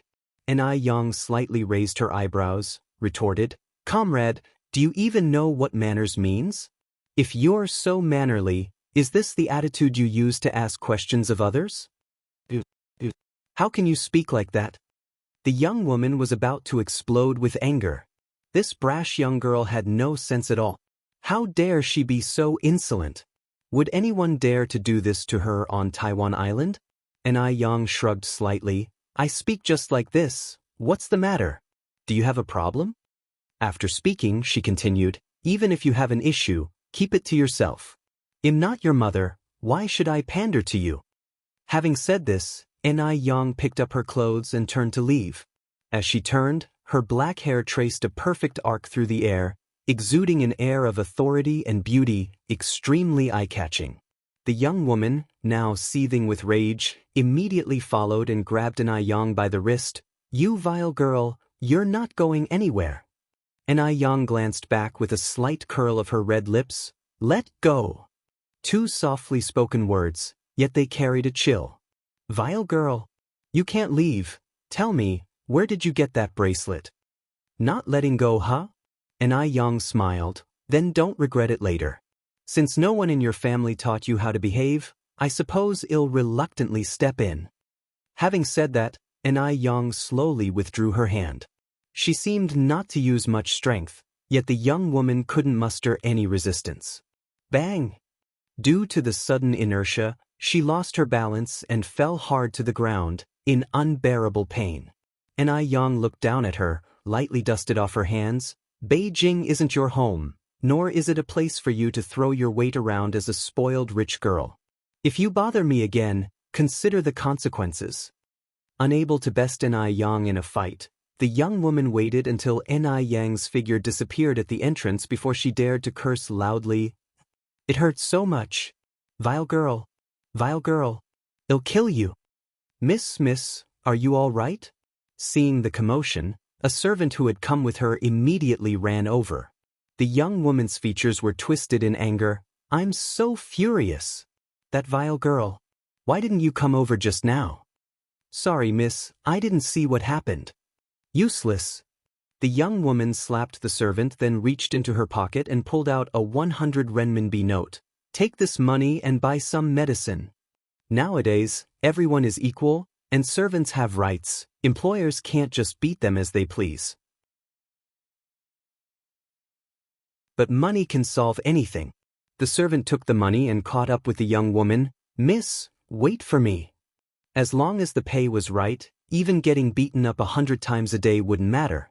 And this was 100 yuan, equivalent to 3 months of her salary. The young woman ran outside the mall, but Yang was nowhere to be seen.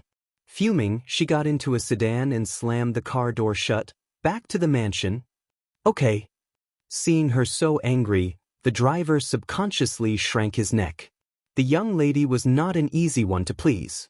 The small sedan sped all the way to a very luxurious mansion and stopped in front. The young woman ran inside, crying, Brother! Brother! Someone's bullying me. Who dares to bully my precious little sister? A man, around 25 or 26 years old, walked out from the house. He was Lu Qi, and the crying person was his sister, Lu Ru. Because of work, their family of 3 had moved from Taiwan Island to Beijing, and they had already been in Beijing for over a month. Lu Ru said angrily, Some lowly girl. She said I have no manners and even dared to talk back to me. It's just too uncultured. Brother, you must help me get revenge. Catch that lowly girl and teach her a lesson. Lu Ru had never been so infuriated in all the time she had been in Beijing. She wished she could kill an Yang. Lu Qi sighed. Xiao, this isn't Bay Island, and it's not our home. I've told you before, you need to restrain yourself. If you cause trouble here, no one can clean up your mess. Lu Ru was his own sister. He knew Lu Ru all too well. Chances were, today's incident was mostly Lu Ru's doing.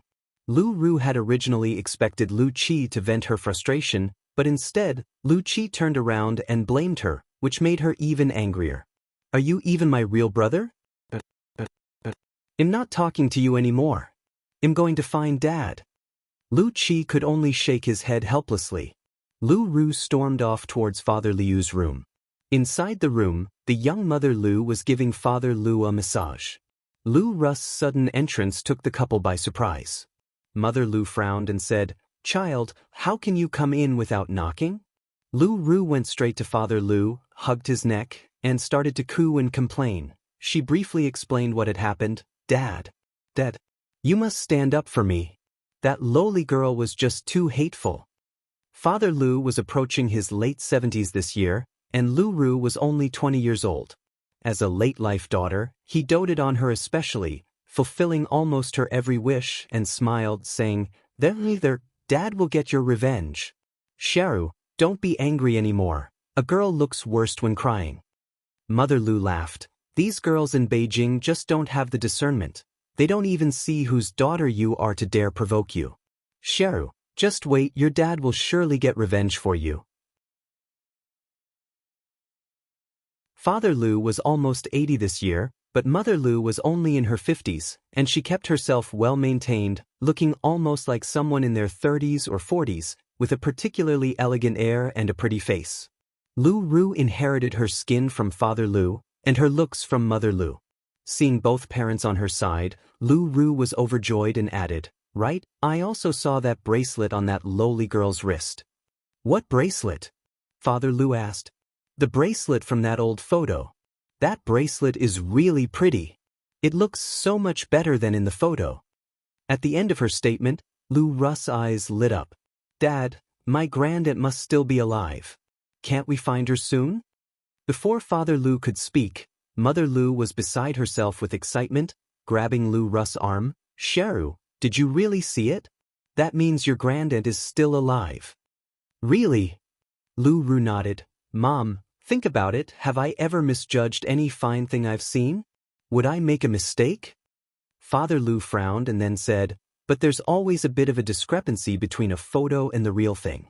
How do you know that bracelet was your grandaunt's?"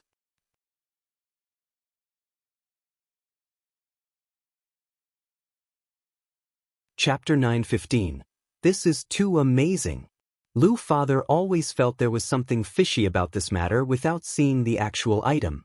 How could it be such a coincidence that they had just arrived in Beijing and already seen that bracelet? "Dad, how could I possibly have seen it wrong?" Lu Ru shook Lu father. "Dad, just believe me. That is definitely our family's heirloom. My aunt is now in Beijing. Let's go find her quickly." "What did the young girl you saw look like?" Lu father continued to ask. "Does she resemble your aunt? How old is she approximately?" Hearing this, Lu mother covered her mouth in surprise. Could it be that she remarried? Lu father furrowed his brows slightly. "Based on my understanding of her, she's not the type to remarry casually, but you can never be too sure about these things." It had been so many years, and much had become a blur in Lu father's mind. After thinking hard, Lu Ru spoke. "That despicable girl seemed about 18 or 19, pretty gay-looking, I guess. But I feel she doesn't look like my aunt when she was younger." Lu Ru was very vain, always considering herself the world's #1 beauty. There truly weren't many people who could gain her approval of being okay-looking. Hearing her say this, Lu parents knew that the young girl must be exceptionally attractive. 18 or 19? Lu mother said with a smile. "Your aunt is about the same age as your dad this year. She couldn't possibly have a daughter that young. Women are different from men. Women go through menopause around the age of 50, after which they can no longer have children. As long as a man is physically strong, even at 80 or 90, he still has the ability to father children. Right? Are there any relatives left on her mother's side? Lu mother nudged Lu father with her elbow. Relatives? Lu father scratched his head, then said, in that era, even if she had a few relatives, I doubt they would have survived. A few decades earlier was the time for denouncing the bourgeois. Then who could that young girl be? Lu mother went on. Could it be that she fell on hard times and had to sell the bracelet? Sell? I think it's more likely she stole it, Lu Ru said, curling her lip. Lu father added, we can't jump to conclusions yet. By the way, Xiaoru, where does that young girl live? Let's go have a look now. In the years of denouncing the bourgeois, privately hoarding gold and jewelry was forbidden. Gold and jewelry were worth less than scrap metal. Back then, many people couldn't even trade a gold bar for a bowl of white rice, and if you were caught trading privately, you would be labeled a speculator. So, the likelihood of theft was not high. Although Lu father was old, he wasn't confused. I don't know where she lives, Lu Ru said. That worthless girl had no manners at all. Ask her one question and she'd explode like she'd swallowed gunpowder. She even pushed me to the ground. I've never seen such a person in my life. If she had been on Bay Island, she wouldn't have gotten away with it. If it were on Bay Island, who would dare provoke her? Only someone with a death wish. Lu father continued, it could also be a relative from her family. She's alone now, getting on in years, so it wouldn't be strange for her to have given the items to a family member. Right, Xiaoru, you need to change this temperament of yours. Don't just throw around accusations, calling everyone a despicable girl. If that bracelet really belongs to your aunt, then she's our relative. As he finished, Lu father also warned, besides, this is Beijing, which is different from our Bay Island. If you truly offend some noble person, even I might not be able to protect you. Taiwan Island is just a small island. But this is Beijing. The total area of Bay Island is about the same size as Beijing, but Beijing is only 1% of China. 100 Bay Islands cannot compare to one China. So, it's necessary to keep a low profile when the time calls for it. I know, Lu Ru replied nonchalantly and then said, Dad, since we're sure that aunt is in Beijing, let's hurry and find her. She'll definitely be so happy to see us. Lu father did not speak. Lu mother said, Exactly. Xiaoru, you're right, we need to find your aunt as soon as possible. Lu Ru went on, Dad, would you be able to give me that bracelet when the time comes? She had taken a liking to the beautiful bracelet at first glance.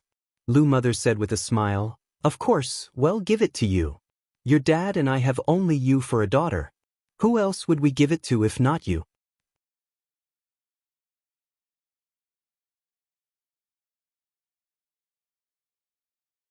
Chapter 916. This is too amazing. _2. That's wonderful. Lu Ru was overjoyed, hugging her mother tightly. Mom, thank you. I love you. The mother and daughter were ecstatic, but the expression on Lu Ru's father's face was somewhat heavy. After lunch, Lu Ru's mother hailed a cab and went out on her own. Soon, the car stopped next to an ordinary residential area. Standing in front of the residential area, Lu Ru's mother was filled with deep emotion. The area had changed so much over the decades. She took a piece of paper out of her pocket and, following the address on it, arrived at the second floor. Room 206, this should be the place, she muttered, looking around before knocking on the door. But after knocking for a long time, there was no response. What's going on? Lu Ru's mother frowned slightly and raised her voice. Is anyone there? Is anyone there? Instead of the door she was knocking on, the neighbor's door at 207 opened. Comrade, who are you looking for? Feeling a bit embarrassed, Lu Ru's mother said, I'm looking for someone who lives here. By the way, does a doctor with the surname Jiang live here? Are you here to see a doctor? The neighbor scratched his head, looking at Lu Ru's mother. You look quite similar to Dr. Jiang. Are you related? No, Lu Ru's mother quickly denied. I have no family connection with her. I've heard that she has incredible medical skills and has cured many difficult diseases, so I came to seek her treatment. I see, the neighbor nodded, then added, Dr. Jiang hasn't been around for quite a long time. We have no idea where she went. In this era, communication was not well developed, and there was no internet. Since Dr. Jiang was not arrested here, the neighbors had no idea she had been jailed, let alone that she had been executed. Lu Russ' mother frowned slightly, then continued, "How long has it been since you last saw her?" After thinking for a moment, the neighbor replied, "About a month, I guess." A month? That was exactly when they had arrived in Beijing. They had just come here and hadn't settled down yet, so she hadn't come to find Dr. Jiang right away. As she spoke, the neighbor continued, "It's odd. When Dr. Jiang was living here, her nephew used to visit her often. But it's been a long time since he last came, and Dr. Jiang is getting on in years, so maybe her nephew took her to live with him and enjoy her old age." Without further conversation, Lu Russ' mother thanked the neighbor and then turned to leave. Had Dr. Jiang really been taken away by her nephew to enjoy her old age? Lu Russ' mother sighed, glancing back at the direction of the residential building, her face filled with worries. Where on earth could she have gone? On the way back, Lu Russ' mother noticed a detective agency and walked in. Jiang Yan. Xiaozi's face changed slightly when he saw who Lu Russ' mother was looking for. "Yes," Lu Russ' mother nodded. "Could you please investigate where she is now for me? Money is not an issue, I just want to find the person." "Then you'll need to pay an 800 yuan deposit first," Xiaozhou said. Lu Russ' mother took out a stack of money from her bag and placed it on the table. "May I ask when you will have the results?" Smiling, Xiaozhou replied, "Our agency is very efficient. Come back tomorrow morning and there will be news." Lu Russ' mother nodded. "All right, I'll come back tomorrow morning." Leaving the detective agency, Lu Russ' mother still looked rather troubled, an ominous feeling lurking in her heart. Looking through the glass window at Lu Russ' mother's retreating figure, Xiaozhou narrowed his eyes slightly. When Ni Yang returned to Jinghua village, it was already past 12 p.m. She had arranged with the boss selling televisions that he would deliver the TV at 1 o'clock. Seeing that it was about time, Ni Yang set off for Grandma Liu's place. "Sister!" Little Ni Yun suddenly called out to Ni Yang. "Yun." Ni Yang looked back gently and saw little Ni Yun holding a small bucket in one hand and a toy shovel in the other, her tender little face spotted with mud, smiling sweetly at Ni Yang. "Grandpa, what are you doing?" Ni Yang then asked. Old Master Zheng smiled and replied, "I'm thinking of clearing this empty space out here and then planting some flowers." Old Master Zheng was a gardening enthusiast who loved planting flowers. The village had plenty of space, perfect for him. He saw a vacant plot next to the house and, not wanting it to go to waste, decided to turn it into a flower garden. He also planned to dig a little fish pond, so he could enjoy some fishing in his spare time. Ni Yang nodded, then added, "If you need any help, just call me. I'm heading over to Grandma Liu's for a bit."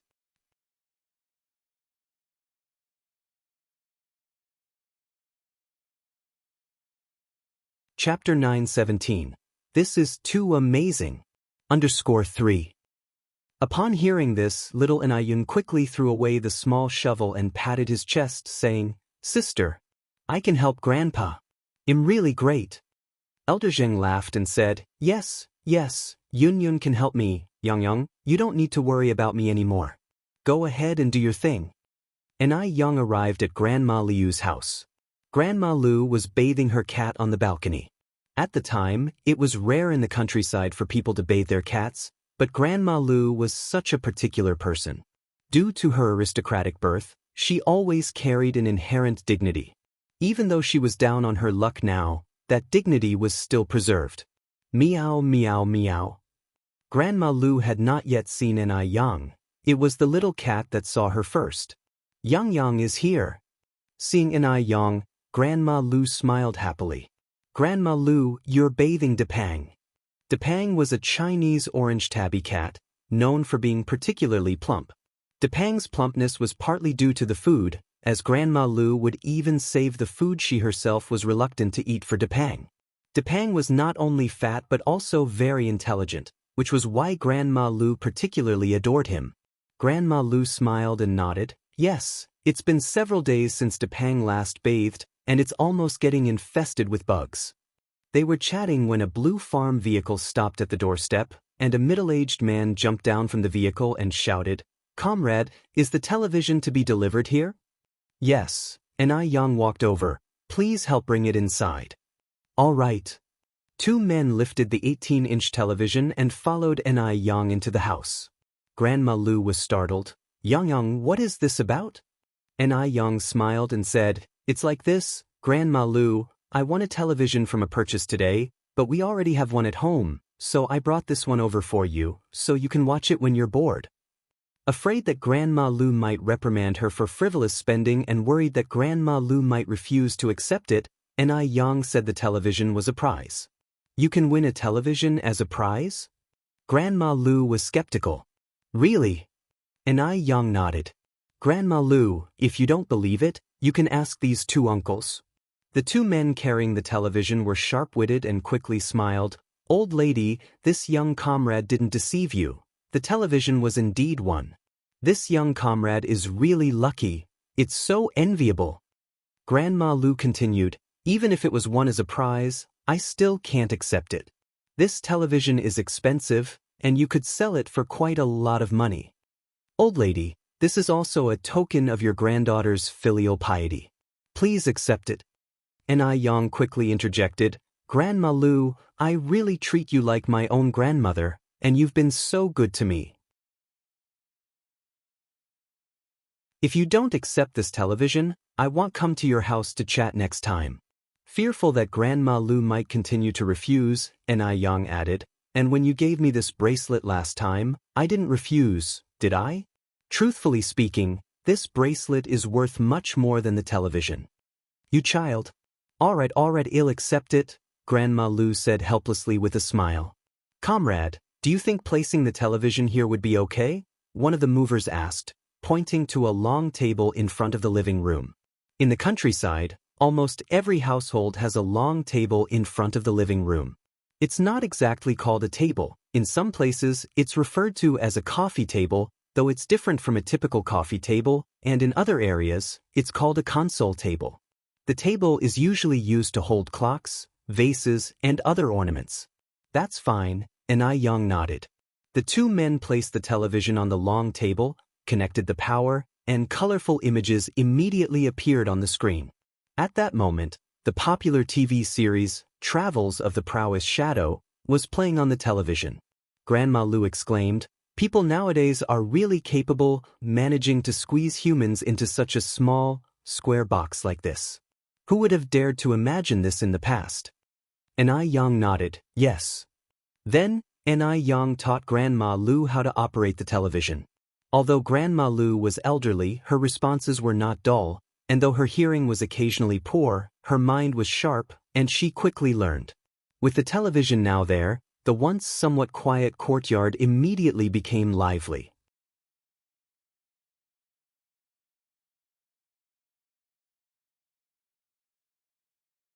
Chapter 9:18. This is too amazing. _4. The first person to discover that Grandma Lu had gotten a television was the neighbor next to Grandma Liu's house, and word spread quickly, so everyone came to watch TV at Grandma Liu's home. Yang had just returned to the family courtyard when she saw Xiaozhou standing at the doorway. Yang, you're back at last. I've been waiting for you for a long time," Xiaozhou said, visibly excited upon seeing Yang. Yang smiled and said, "I was just at Grandma Liu's place not far from here. If you were in such a rush, you could have come to find me. Or you could have just called out, and I would have heard you." "I didn't want to interrupt what you were doing," Xiaozhou replied. "Today, someone who looks a lot like Jiang Yan came to the detective agency to inquire about her whereabouts." Xiaozhou knew that Jiang Yan was the chief culprit behind the poisoning of Chao Lingrui and the two elderly people from the Zheng family, so after Liu's mother had gone, he couldn't wait to come to Jinghua village to tell Yang about it. "Jiang Yan? You mean Dr. Jiang?" Yang narrowed her eyes slightly. "Yes," Xiaozhou nodded. Judging by her accent, she seemed to have come from Taiwan Island, and she doesn't know anything about Jiang Yan's situation yet.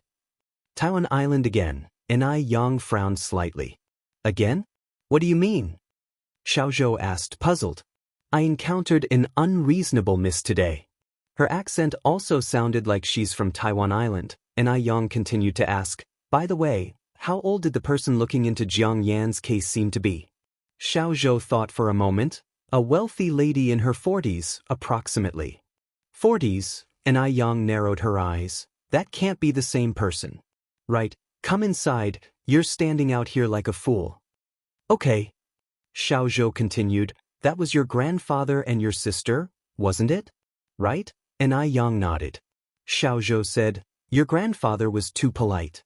Just now, he kept asking me to come in and sit, and he was about to go to Grandma Liu's house to find you, but I stopped him. He's a bit different from the way people describe him.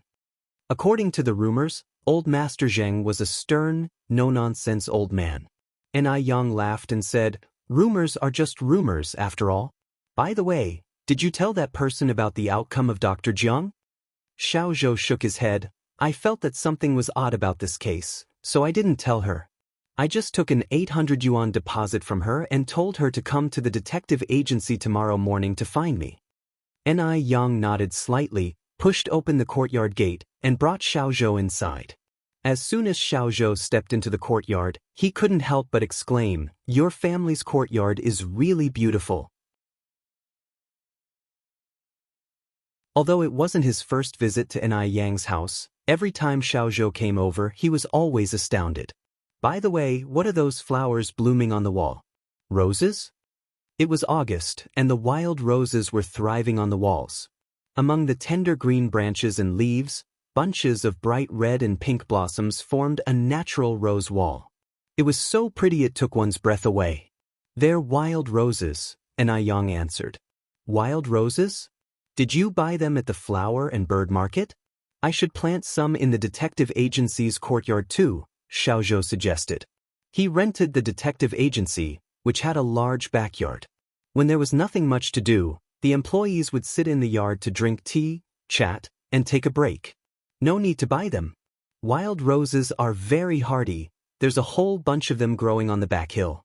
How about we go dig up some wild roses and talk? N.I. Yang proposed. Sure. Xiao Zhou nodded his head. Seeing Xiao Zhou agree, N.I. Yang picked up a basket and a small hoe and led Xiao Zhou towards the back hill. As they walked and talked, they quickly arrived at the back hill. N.I. Yang had already dug there last year, but the patch of wild roses was still flourishing. She deftly clipped off the wild rose vines, leaving only the roots. Seeing this, Xiao Zhou said worriedly, you've cut off all the vines, how will they survive now? N.I. Yang smiled and replied, don't worry, wild roses are very easy to nurture. Although it looks like there's only a little bit of root left now, by next spring it will sprout a large bunch. Really? Xiao Zhou was somewhat skeptical. N.I. Yang nodded. Of course it's true. Doesn't our rose wall at home look great? However, when we dig them up later, we need to be careful to preserve as much soil around the roots as possible. Got it. Xiao Zhou picked up the hoe and began to dig. In a short while, they had dug up a basket full of wild rose roots. Because they included clumps of soil, the basket was particularly heavy. Seeing N.I. Yang about to lift the basket, Xiao Zhou hurried to stop her. Yang, let me do it.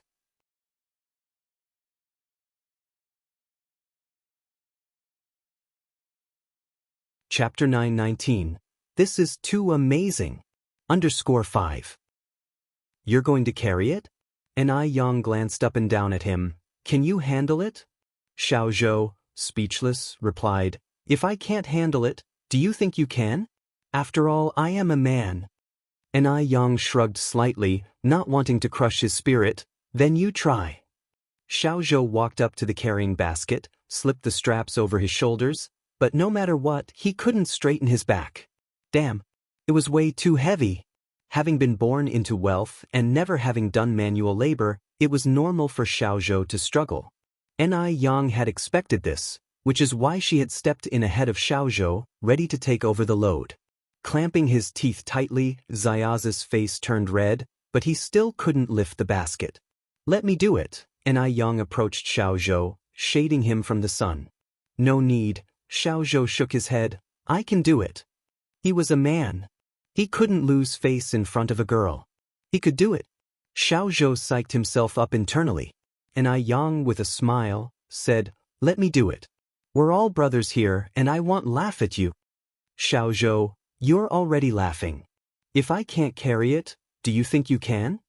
Xiao Zhou looked up at Ni Yang.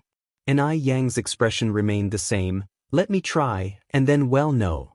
Xiao Zhou stepped aside, curious to see whether Ni Yang really could carry it or not. Ni Yang squatted down, effortlessly lifted the basket, and glanced back at Xiao Zhou. Let's go. Xiao Zhou stood there, stunned. Damn, that was incredible. If he hadn't tried it himself, he would have thought the basket wasn't heavy at all.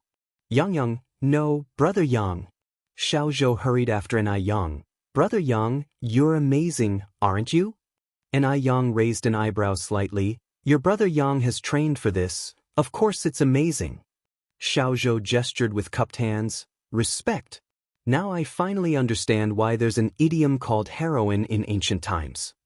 If Ni Yang had lived in ancient times, she surely would have been a female general. After coming down the mountain, Ni Yang arranged to meet up with Xiao Zhou the next morning and visit the detective agency. She was quite curious to see who this person investigating Dr. Jiang Yan was, and to figure out what they were all about. The next morning just after 9, Ni Yang arrived at the detective agency. How is it going? Has the person arrived yet? Xiao Zhou shook his head. Not yet. As soon as he finished speaking, Xiao Zhou led Ni Yang to a room. Yang, just sit here later. Look, there's a trick here. If you move this painting, you'll be able to see the opposite side, but they can't see you. All right, Ni Yang nodded in agreement. Shortly after, a staff member came to call Xiao Zhou. Xiao Zhou rolled up his sleeves. You'll leave first then, make yourself comfortable. Understood, Ni Yang nodded slightly. Because she was concerned about Dr. Jiang Yan's situation, Mrs. Liu arrived early. Hello, Detective Zhou, how is the investigation into Dr. Jiang Yan going? Xiao Zhou pointed to a stool opposite him. Please take a seat first, sit down and I'll explain everything to you slowly. All right. Mrs. Liu sat down across from him, removed her hat, and asked eagerly, So, can you tell me now? Xiao Zhou sighed deeply, his face a picture of solemnity. Please prepare yourself mentally first. A sense of dread filled Mrs. Liu. Did something happen to Dr. Jiang? Xiao Zhou poured a cup of tea and handed it to Mrs. Liu. Hey, erase the thing. He roughly explained the situation regarding Dr. Jiang Yan to Mrs. Liu. Upon hearing this, Mrs. Liu felt her blood run cold, her face turned ashen, and with a strained smile, she asked, You're joking with me, right? Xiao Zhou sighed again. Why would I joke about something like this? I'm very sorry, but this is true. If you don't believe me, you can go to the Public Security Bureau to ask. In fact, Dr. Jiang Yan got what she deserved. You don't know how terribly she and Jiang Xiaoman hurt the Zheng family. Chao Lingrui didn't even get a proper burial. This sudden shock left Mrs. Liu unsure how to react. After a long moment, she continued, When did this happen? Xiao Zhou continued, A month ago. A month ago. They had just arrived in Beijing a month ago. If they had come earlier, if she had found Dr. Jiang Yan sooner, could this have been avoided? Mrs. Liu's changing expressions were all witnessed by Ni Yang. Indeed, as Xiao Zhou had said, this lady resembled Dr. Jiang Yan, especially the eyes, they were exactly the same. You're tuning in to the Wandering Hero YouTube channel. Don't forget to subscribe and join us on this journey to catch the most captivating stories.